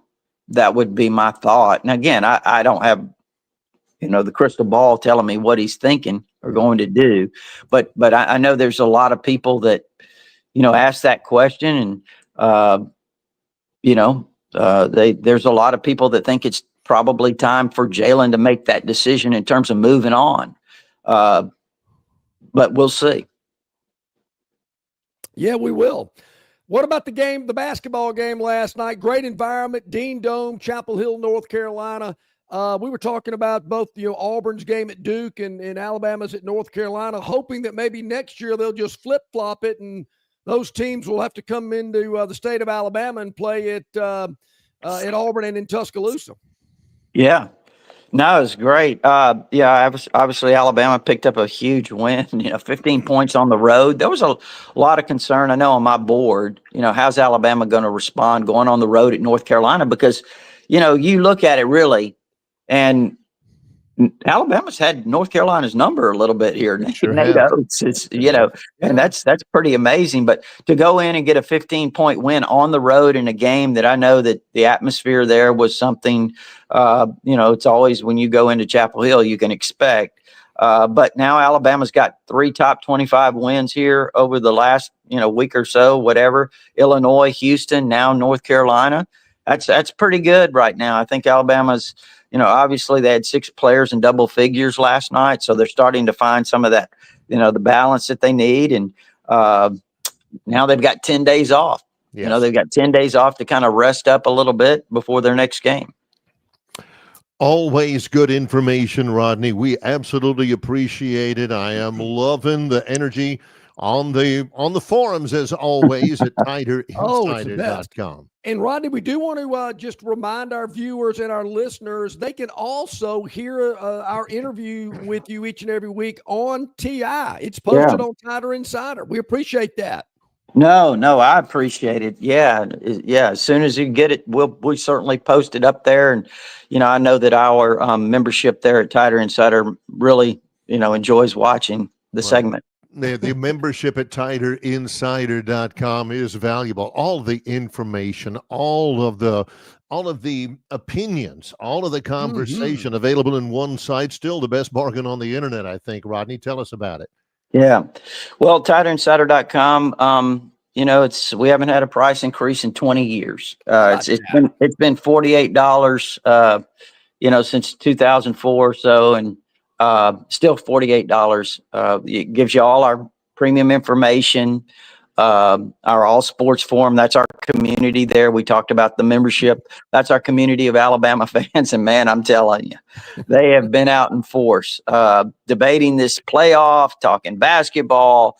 I mean, all of these things. I mean, it never really ends on TigerInsider.com.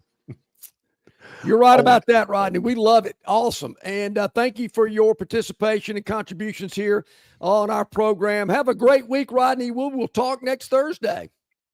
All right, John. Hey, that poor boy you mentioned from Destin Connection. Yeah. Man, I need to come to Montgomery or something, or he needs to get a location up here.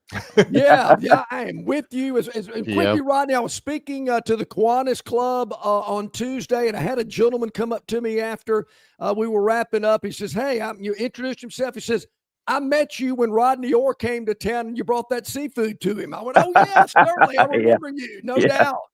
Yeah. It's great. I appreciate it. Thank you, Rodney. Appreciate it. You guys take care. All right, buddy, you too. Exclusively by the Destin Connection Seafood Market, 3750 Norman Bridge Road, or call ahead 288-4272, and your order will be ready for pickup. The freshest seafood. I'm telling you, nobody has fresher seafood than the Destin Connection. And I'm telling you, Barry, I'm calling up Range Pro. I'm going with the grouper po' boy today. I've talked myself into it. Oh, it doesn't take much talking, believe me. That's big time. Destin Connection Seafood, bringing you Rodney Orr, TigerInsider.com. Don't forget, in just a couple of minutes, no reason to tune out because we've got our resident basketball guru, Bart Heisch, is going to join us in association with Yellowhammer News. It's Longshore and McKnight, presented by Bud Light.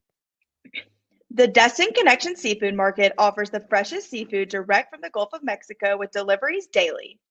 Snapper, grouper, pompano, flounder, copia, along with medium, large, and jumbo shrimp, hand-picked crab meat, and chucked oysters. They can even cook your order for easy, quick pickup. The Destin Connection can make a po' boy with any of their seafood items that folks in New Orleans rave about. Go by and see them at 3750 Norman Bridge Road or call 288-4272 for pickup orders. Welcome to the holidays. They're officially here. Time for tradition, family gatherings, meals, and the annual scramble of searching for those last-minute gifts. Speaking of gifts, this season Budweiser's got your back. Head to the store right now and look for our specials. Why go all over town looking for that perfect gift when Budweiser takes care of everyone in one convenient ice-cold package? When you stock up on Budweiser with our specials, you'll have plenty to share with your friends and family. They'll all appreciate that Budweiser's brewed the hard way and has been for 140 years. We use the finest barley, malt, and hops grown in Idaho and Germany. We don't take any shortcuts when we're brewing. That's our tradition. So make the most of your holidays. Stop by your local store now for our specials. Grab enough Budweiser for yourself, your friends, and your family. It's a new holiday tradition everyone can enjoy together. Enjoy responsibly. Anheuser-Busch Budweiser Beer, St. Louis, Missouri. Book tee time sooner. Save on every round. That's what you get with the 2025 RTJ Trail Card. Destination Golf is closer than you might think. Buy a 2025 Trail card and save every time you play. Plus, you will be automatically entered into the Trails loyalty program. Enjoy 10-day advanced reservation privileges at each location. 11-day advanced internet tee times on rtjgolf.com and the RTJ app. Enjoy the benefits of a 2025 Trail card. It makes for a great stocking stuffer, and you save on every round you play in 2025 on the Robert Trent Jones Golf Trail. Hey, we're back at it about 25 minutes past the top of the hour. Bart Heiss going to join us here in about 7 or 8 minutes to talk some round ball. But, hey, have we got time to maybe spin the wheel before one Bart? or two? One quick thing. We're talking about this, and my buddy John Dent keeps bringing up, well, Auburn fans, let's see you in a couple of years when you've got 3 losses, see how you feel about it. Well, they'll probably have some homerism to them as well. Doesn't make it wrong. That's what we see from a lot of people right now.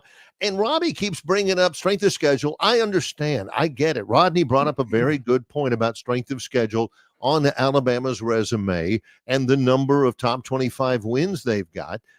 But nobody, which should the committee pay more attention to? Alabama's wins or Alabama's losses? You know, I get the wins. I do get the wins. They're 3-1 in top 25 games. Those are good. You cannot discount those. But why in the world did they lose the games they lost? I think it's a valid point. Teams. Yeah. Why do we talk about the wins, Robbie, when we don't talk about the losses? Did they not weigh the losses? You wonder. You know, what makes it balance or tilt one way over another? You don't hear the losses as much. You do hear the wins. Right. Yeah. And, you know, we've seen John and I, one of our favorite collection of whipping boys is consultants. Oh, yeah. We've seen consultants, you know, and some salespeople talking about, hey, you know, this you guys are not doing really well. You can do better at this, this and that. No, well, what about all the stuff we're doing really well? You know, all that kind of stuff. And yeah, Dent is my buddy. I didn't understand his point yesterday about, hey, don't pay so much attention to wins and losses. But I mean, that's just because I didn't understand it, why that wasn't a big deal. And he's talking about, well, the NFL, you get in at 8-8. Well, okay. That's all. I don't have a problem with John. I just didn't understand his point he was trying to make. That's it.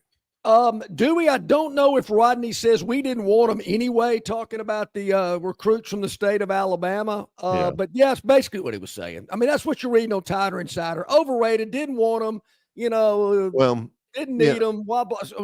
A weak year in state. Man, those are things you're hearing. No, it was definitely not that. Definitely not a weak year in state. But if you look at it, you know. Well, that's what Tider Insider, that's what message board guy's saying. Alabama, Auburn's recruiting in state should not be compared to Alabama's recruiting in state. I thought Jason made a good point. You know, Rodney made a good point as well about, hey, what did Rodney say? They got the number 1 player in Georgia, the number 1 player in Texas, and the number 1 player in California. Mm-hmm. Those are the 3, you know, states that put out the most talent. That's pretty strong. You know, Auburn in a really good year in state with in-state talent. Next year is going to be good too. Auburn did really well. Auburn, you're top 7. Alabama, you're number 2. I wouldn't, if I'm Alabama, I wouldn't be spending any time trying to justify my class to anybody. The reason that I feel the way in the statement I made about having the best class, no matter where they're from, I just really don't put so much stock in having homegrown in-state guys. I think when you're in there battling it out, it doesn't really matter where you're from. It's kind of like, you know, once you get hit in the mouth that first time, all that talk that happened prior to the kickoff doesn't matter anymore. Yeah. You're playing the game. So that I'm just not really sold on. And it's been proven, certainly it was with a different coach, but it's been proven that Alabama can go all over the country, California, Texas, Ohio, Hawaii, wherever, and still build a class that can win a national championship. So it's hard for me to look away from that and go, well, they've proven they can win the title with guys from all over the country. You don't have to be from your own state or, 2-state border states next to you. Yeah. I'm not complaining about it. I'm not saying it's wrong, but I'm not saying what Alabama's doing is wrong either. No, I mean, they got the number 2 recruiting class in the country. I wouldn't be rationalizing it to anybody out there. Maybe if it's like a tiebreaker, if you got 2 guys that are absolutely right down the middle, dead even in terms of talent and physical skills and skill sets and all that kind of stuff. Well, this guy is from Maplesville and that guy is from Long Beach, California. Let's take the Naplesville kid, just whatever, something like that. But all in all, yeah. I used to kick and scream 20 years ago, 25 years ago. How come in basketball and football, Auburn, Alabama, I thought, why can they not expand their recruiting footprint? I mean, in basketball, Alabama recruited the state of Mississippi, Alabama, and maybe a little bit of Georgia. Auburn did Alabama, Georgia, Northwest Florida. I'm thinking, can they not expand their recruiting? And then Tennessee's recruiting the whole nation. I'm thinking, why do they do it and Alabama and Auburn don't do it? You're slowly seeing that start to happen. I mean, let's look at all the roster. It has certainly got guys. I mean, it's certainly this new signing class dominated by Alabama kids, but they've got kids from other parts of the country that they normally would not have had 20, 30 years ago. A lot of that's because of the transfer portal. You got, kids transferring in from Naperville, Illinois, and wherever that didn't originally sign with Auburn. It's also a lot of technology as well. It used to be difficult to present your case to a kid in California or Colorado or Washington or Maryland or New York because you had to, you'd mail him something, maybe, he'd open it, maybe he wouldn't. Now, kids these days, more than ever before by far, are more informed than they've ever been. No doubt. I mean, they can look at hype videos of your school. They can watch every one of your games on TV. You can send them instant messages. There's a limit, but you can send them instant messages. Hey, check us out. We've got something coming up at 3:00 on YouTube and all that. Back in the day, you could call them. Again, there's a limit. You could send them a letter. Once in a while, you can go out and visit them. Now it's so much more informative, so much easier to make your case to a kid nationwide. And of course, you still got to go see him and all that, but it's a whole lot easier than it used to be. Let's take a break right here. I will say this, Barry, real quick. Speaking of instant messages, there's obviously no limit when it comes to Longshore McKnight because we just got some information that over the last 30-day period, over 100,000 people checked us out on Instagram. Really appreciate that. Thank you so much. Spread the word, spread the news. We appreciate the numbers and certainly want you to continue to watch and listen and check us out on all the platforms that are out there, whether it's yellowhammernews.com, which we are certainly on their Facebook page right now. You can watch our show via their Facebook page. You can certainly watch us on YouTube, and it's replayed throughout the day. It's on Spotify. Instagram, X, you name it, we're there, and we really appreciate all the participation on Instagram over the last 30 days. Really appreciate that. The total, Barry, let me give you the number. Let me see. Look at Mr. Here. Social Media over here. Man, 101,000 in a Montgomery home studio. I love it. 101,474 views. How about that? I think every one of those that would fill Bryant-Denny Stadium. Yes, it would. Just watching you and me. We're humbled by it all. Bart Heiss talks basketball next. In association with Yellowhammer News, it's Longshore and McKnight, presented by Bud Light. You know all about the 12 Days of Christmas, but what about the 12 Days of Dixie? We're giving away 12 of this year's hottest holiday gifts. Just go to facebook.com/Dixie Electric Plumbing Air and comment on the daily prize post using the hashtag 12 Days of Dixie, and you're automatically entered to win. The winner's name is posted on Facebook the following day with the opportunity to enter daily. The 12 Days of Dixie is going on right now. Heads or tails, kick or receive, with the wind or against the wind. Buy your friend a Bud Light, buy a stranger a Bud Light. Go to your team's bar, go to the opposing team's bar. Buy around during the next truck commercial, buy around during the next talking duck commercial. If you're truly up for whatever this weekend, grab the perfect beer for whatever happens. Crisp, refreshing Bud Light. Make 2 plans and let the NFL coin toss make the call. Enjoy responsibly. Bud Light Beer, Anheuser-Busch, St. Louis, Missouri. Shopping for a budget-friendly, reliable used car, or maybe a stunning new Chrysler, Dodge, Jeep, or Ram? Well, in Prattville, it's always a process that starts with the team of professionals from Stiver CDJR.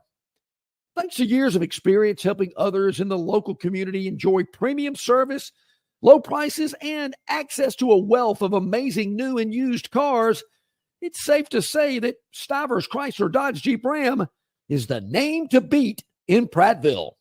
But hey, just don't take my word for it. Experience the Stiver's difference for yourself. Prices that will not be beat, a huge inventory, and knowledgeable, helpful sales associates. See why so many happy car and truck buyers shop at Stiver's CDJR, where Price sells cars and trucks on Cobbs Ford Road in Prattville. Okay, welcome back in, everybody. About 25 minutes at the top of the hour. Bart Heiss going to join us here in just a couple of minutes, wrapping some things up, and we'll hook up with him to talk a little round balls. Great night last night. Alabama wins at North Carolina. Auburn goes down at Duke at Cameron Indoor, but it was a great game nonetheless, back and forth, and one of those nights going to happen when you play as many games as they do in college basketball.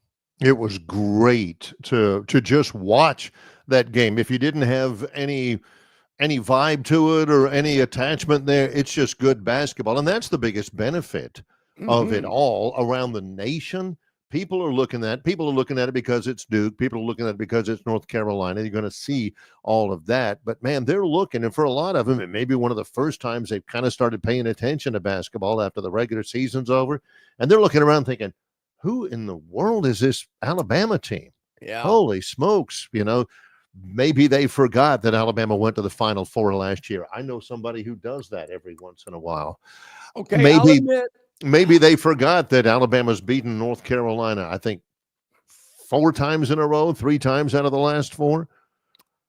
Normally, Barry, if you hit me with that question, who was in the Final Four last year, not even 12 months removed from it, usually not even 6 months removed from it, I'll go, let me think.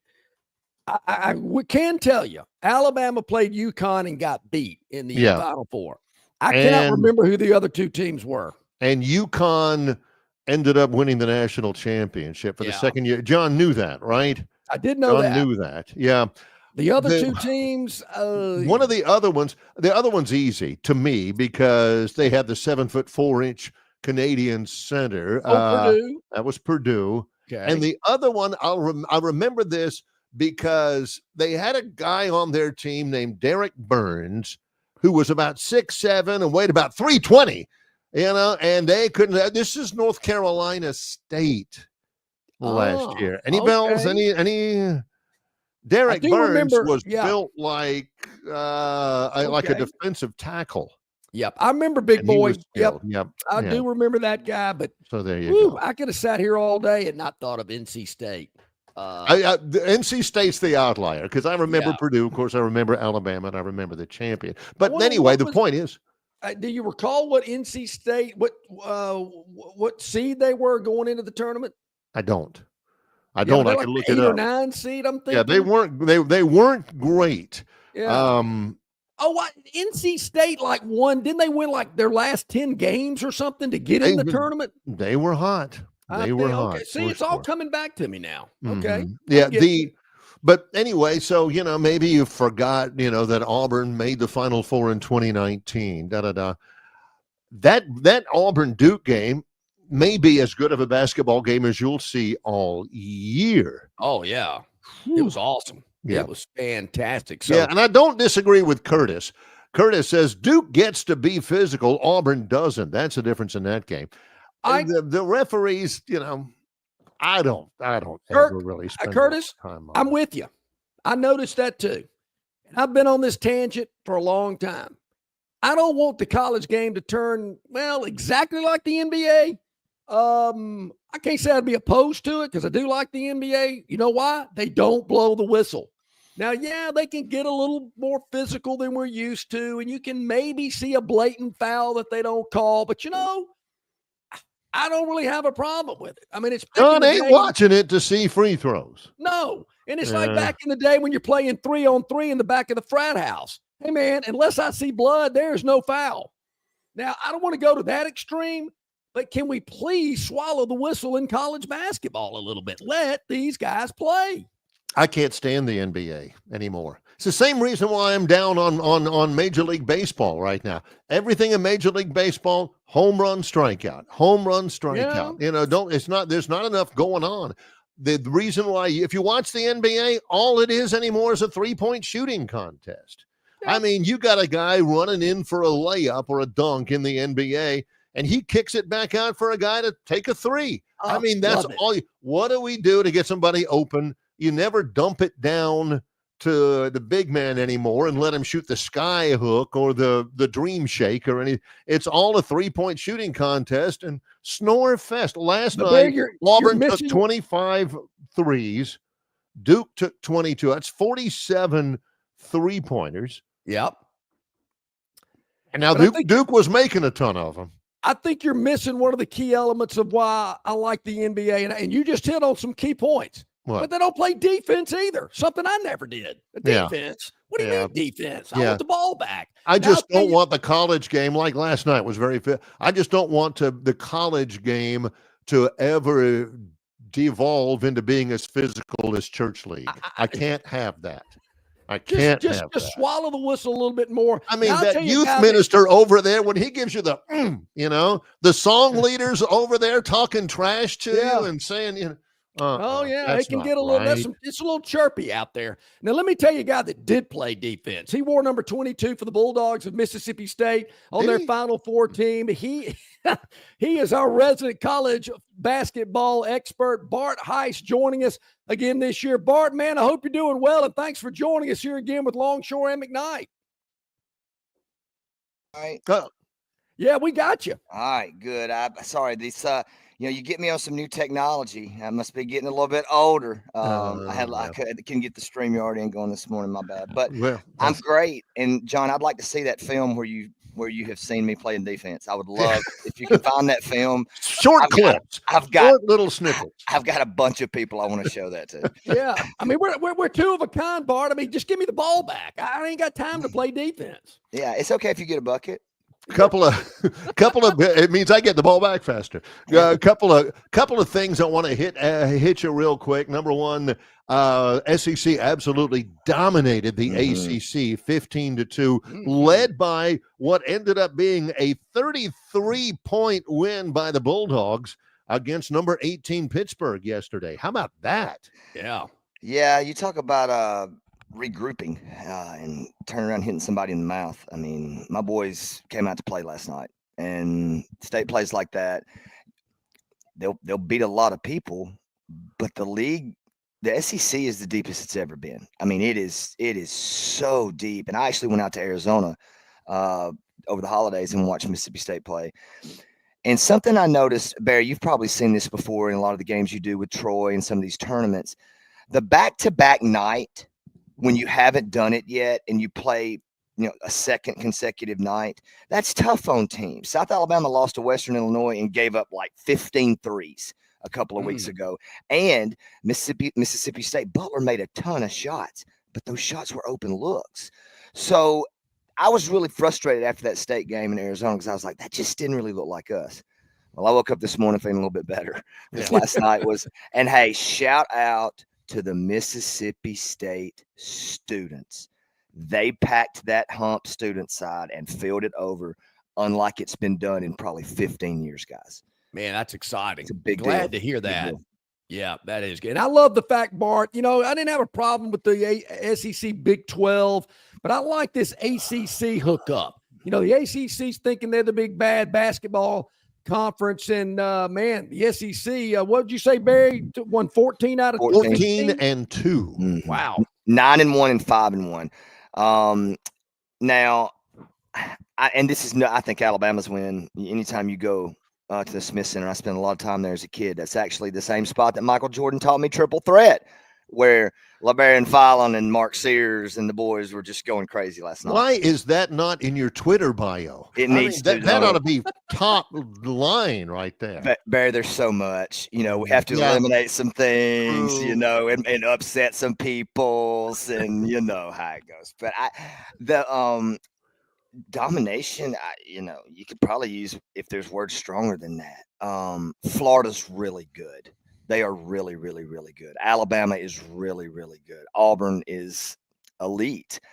And those teams in the SEC have something that Kentucky-ish. State has to develop it. LSU have to develop it. Ole Miss has to develop it. The rim protector. It's a lost art now. You don't have those. Auburn's got 2 of them. And one of them both of them can kind of guard guards. And that's kind of unicornish. But the teams in the SEC that protect the rim are going to be the elite teams. But the middle tier teams, those teams just dominated the ACC throughout. I mean, it was just better basketball. To be quite honest, a lot better coaching, I thought. The game plans just kind of looked better, and the talent level looked higher to me. And the SEC, we've been talking about this for a while, guys. SEC takes a backseat to no one in basketball anymore. It's the SEC and the Big 12. And you can pick your poison and which one is which, but Oklahoma's 9-0. I mean, you start going down the line, you got 12 teams that legitimately right now you would say are in the NCAA tournament. So, Bar, what about the quality non-conference games these teams are playing in the SEC? I mean, I remember back in the day, it was athletes in action and some of these groups you never heard of before. Toccoa Falls? What is Toccoa Falls? You talk about like the church league. We had this dude come in, he's like 46 years old, and had like three strands of hair one night and put up about 39 on us and athletes. Is that what that? It's like Marathon Oil. Yes, Marathon somebody, Oil. Somebody, and I thought about actually going and traveling around with those guys in my career, but I had to have a couple of surgeries and it just wasn't worth getting hurt all over again. So the non-conference has become a part of your culture. Nate Oates is a perfect example of that. Nobody does it better than Alabama because the way you schedule, it's that Mississippi State Pitt game last night. Mm-hmm. When it comes down to it, you're talking about a Mississippi State, you're talking about an Ole Miss, you're talking about an A&M, you're talking about not an Arkansas. And I definitely want to talk to Barry about how not any good they are. But but these teams in this scheduling last night's huge for Mississippi State if you're a bubble team. Huge. You point right to that game. You point to going on the road to SMU, right? What Alabama and Auburn are doing is just completely Kentucky, Arkansas-esque that we've never seen a lot of teams do. But the SEC competition level and how you've raised the level of play in the conference and how many teams are good, that allows you to go get invited to the Maui if you're Auburn. Right. Guys, how many times can you count on a finger other than Kentucky that a team from the SEC has won the Maui? Tennessee won it like 4 years ago, and I can't tell you of one. So we're there. I really think SEC fans are starting to realize that, hey, we don't just have to be a football conference. Those SEC chants were going loud and strong last night in the Hump. I imagine they were. Let's talk. Troy played at Arkansas a couple of weeks ago. I was up there at Bud Walton Arena, and Arkansas won the game. Great atmosphere. Calipari has got them definitely energized up there. They got a freshman named Boogie Flan, who I was kind of impressed with once he really figures things out. And they had a 7'2" center who hit 4 threes against the Trojans as well. That not impressive to you? I mean, they're not there yet under Calipari, but he got a bunch of Kentucky transfers over there to follow him. So who knows? I had a on record, off record conversation last night at my favorite place, Dave's Dark Horse Tavern, after the game. Oh, love with that place. With my man Pat Bradley. Ooh, nice. And I looked him dead in the face and I said, PB, are you really happy about this hire? And he can't say no. I mean, he can't. He's not a former player, not gone. And his body language was not that he wasn't happy. He said, I just hope we got better than Kentucky got the last few years. And I think that's a fair statement. I do too. It's about as fair as you can make it, especially if you're as a beloved of an alum as Pat Bradley is, the shooter. Right. But I don't see it, Barry. I don't think they can shoot it other than Z. I think Boogie's going to have to do way, way too much to create. He reminds me of a bigger Kareem Reed. Is who he reminds me of. That's fair. I like that. And I told Pat, I said, nah, this dude's going to have to make a lot of big shots before I start calling him Kareem Reed, though, because Kareem Reed couldn't shoot it a lick, but boy, when they needed one, he'd slide over there that corner and make one. But I like Batiste, but I don't know with him. The Miami win does not impress me. Miami's not any good. Okay. They're going to be. I don't, unless Larinaga gets it turned around. And they got throttled a couple of times in the holiday tournaments, and they just don't have the same guard play at all. Had some guys transfer out. One actually Mississippi State, but I didn't like the fit. I don't like the money he's getting paid because I don't think the resume the last 10 years deserved it. And I have said that from the top of mountains, and people can disagree with me. They can call me a hater. They can call me whatever, but show me something more than being able to recruit glorified Rick Stansbury. How close? How long's he got? I mean, you're right. I mean, they brought this guy in. They brought Cal in to win and not rebuild. Now, well, how long's he got? Who do you give me 5 teams in the SEC that you think they're better than? And that's the first time I've thought about that. This is, the worst team in the SEC record-wise is South Carolina, and they're 5-3, and they're really good, and just throttled a decent Earl Grant team on the road in Boston. So, like, my point is, whether there's 5 teams or not, I was talking to a Mississippi State assistant this week, or actually yesterday morning, for like 45 minutes, and he said they ain't no nights off, B. And I was like, no, there's really not. I mean, look, Barry, when Troy goes on the league to a couple of places, there's a couple they're going to get. When we used to go to LSU, no offense to LSU, but I mean, we went like 7-1, 8-1 against LSU when I played. That was a win. It was like Alabama having Mississippi State all those years on the football schedule. That's a dub, when you see it. There's none of those. There's not one easy play. And I'm going to tell you somebody I hadn't mentioned. Ole Miss is really good. That 3-headed monster guard. We had Wes Durham on the show. He had that Louisville game, and he said they are legit. So my point being is, regardless of how good Arkansas is, these other teams are just as good or better. Here's my favorite stat, Bart, about the SEC right now. Everybody there, all of the SEC teams put together, they have lost a total of 1 home game so far, and that was South Carolina. Everybody else is undefeated at home in the league right now. You mentioned the show. You mentioned the show, Bart. Tell us about it. Well, it's the Press Box Radio. We are on from 7 to 9, but we're also taped and syndicated on a lot of different stations throughout the Southeast. You can go to PressBoxRadio.com or at PressBoxRadio1 on Twitter. Catch us any time of the day. Like in Jackson, Mississippi, we're the night show from 9 to 11. And so a lot of people get done with their high school games and kick their kids and whatever they've had done, and then they can pick up the press box. But anytime, it's Mike Grace, Colin Lacey, myself, and then a lot of rotating hosts that come on other days. Our guest list is elite. And we really focus and talk to a lot of broadcasters, to be honest, guys, and give tribute to guys who have called games. Obviously, I've been on legends like Barry McKnight have been on the show numerous times. But we it's fun. So we're kind of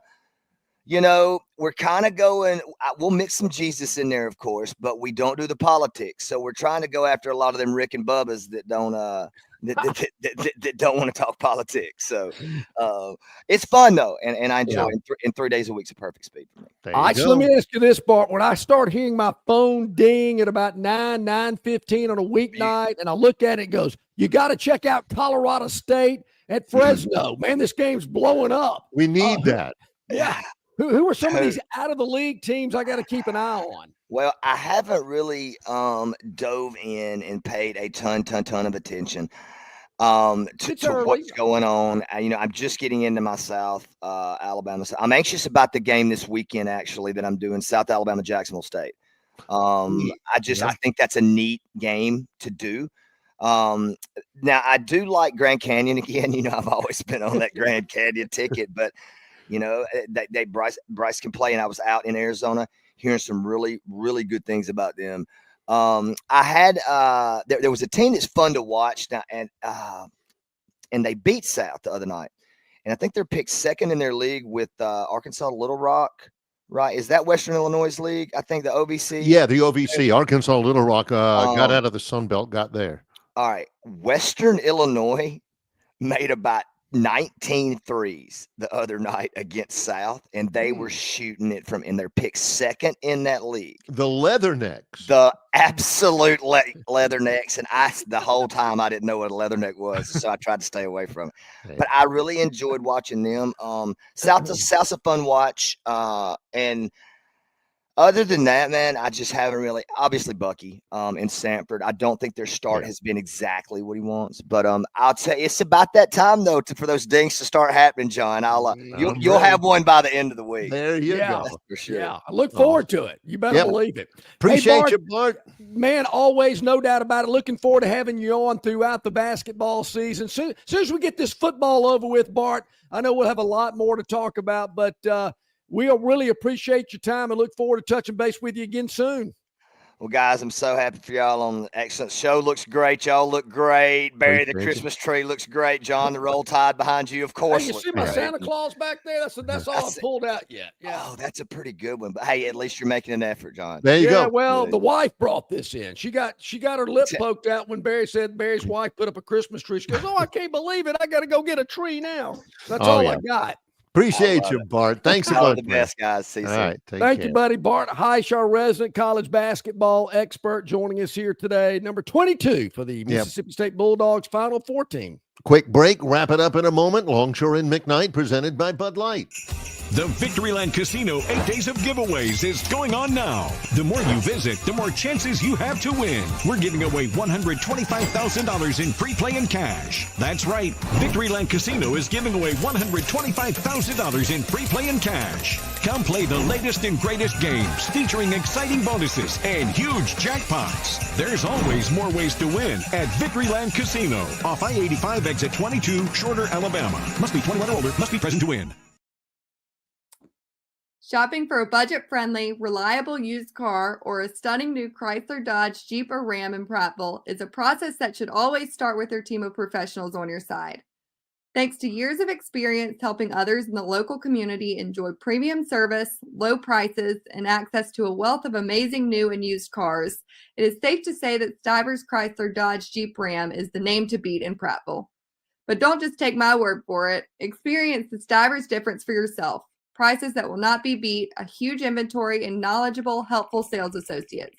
See why so many happy car and truck buyers shop at Stivers CDJR, where Price sells cars and trucks. Cobbs Ford Road in Prattville.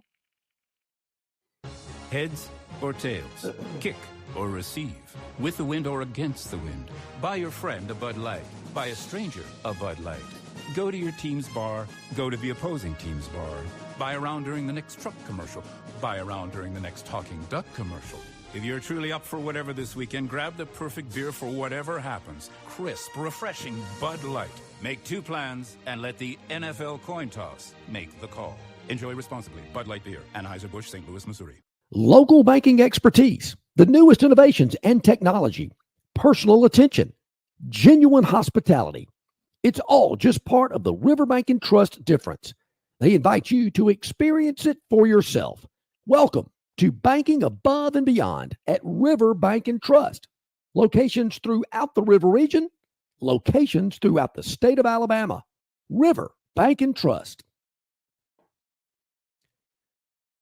Okay, we are back at it. A couple of minutes to the top of the hour. I know this is one of the topics on the Victoryland 777 topic wheel. So I just want to bring it up because I don't want to overlook the fact that, Barry, I do believe we are playing some NFL football tonight, and it will take place in Detroit. The NFL Thursday night game. I'm glad you brought that up because I had that on my list. It's Packers and Lions. Should be good. Amazon Prime Video, 7:15. Lions are playing at home at 11-1. Packers 9-3. Detroit favored by 3.5. Yep, I tell you, they're playing good. I watched a lot of their game on Thanksgiving. Interesting how they're playing on Thursday 2 weeks in a row. But I like Detroit. It's kind of hard to not like them. I know they're laying points, but they're at home. I think Detroit's really good. I've been impressed. Record certainly indicates that as well. There are 2 one-loss teams remaining in the NFL. Yep. Chiefs and the Detroit Lions.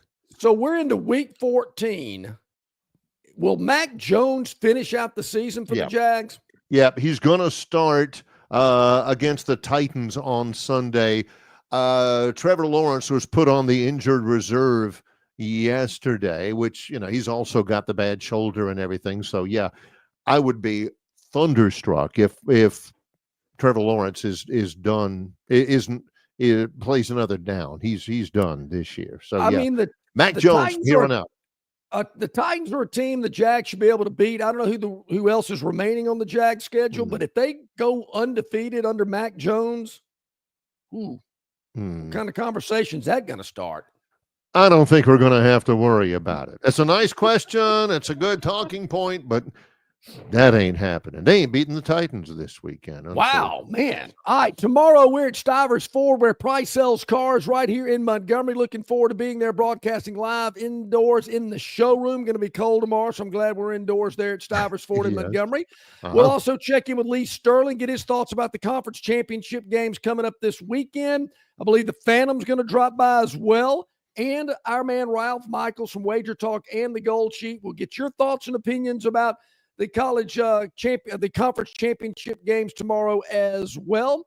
A lot more discussion. We do have some topics on the Victorland 777 topic wheel we did not get to today. We'll hold those over for tomorrow. Yep, that's coming up. No reason not to join us anytime during the day on Loop. Also on Spotify, on Facebook at Yellowhammer News, and of course on YouTube at Longshore and McKnight. So many more things as well. We hope you join us live again tomorrow. For John Longshore, I'm Barry McKnight. In association with Yellowhammer News, it's Longshore and McKnight, presented by Bud Light.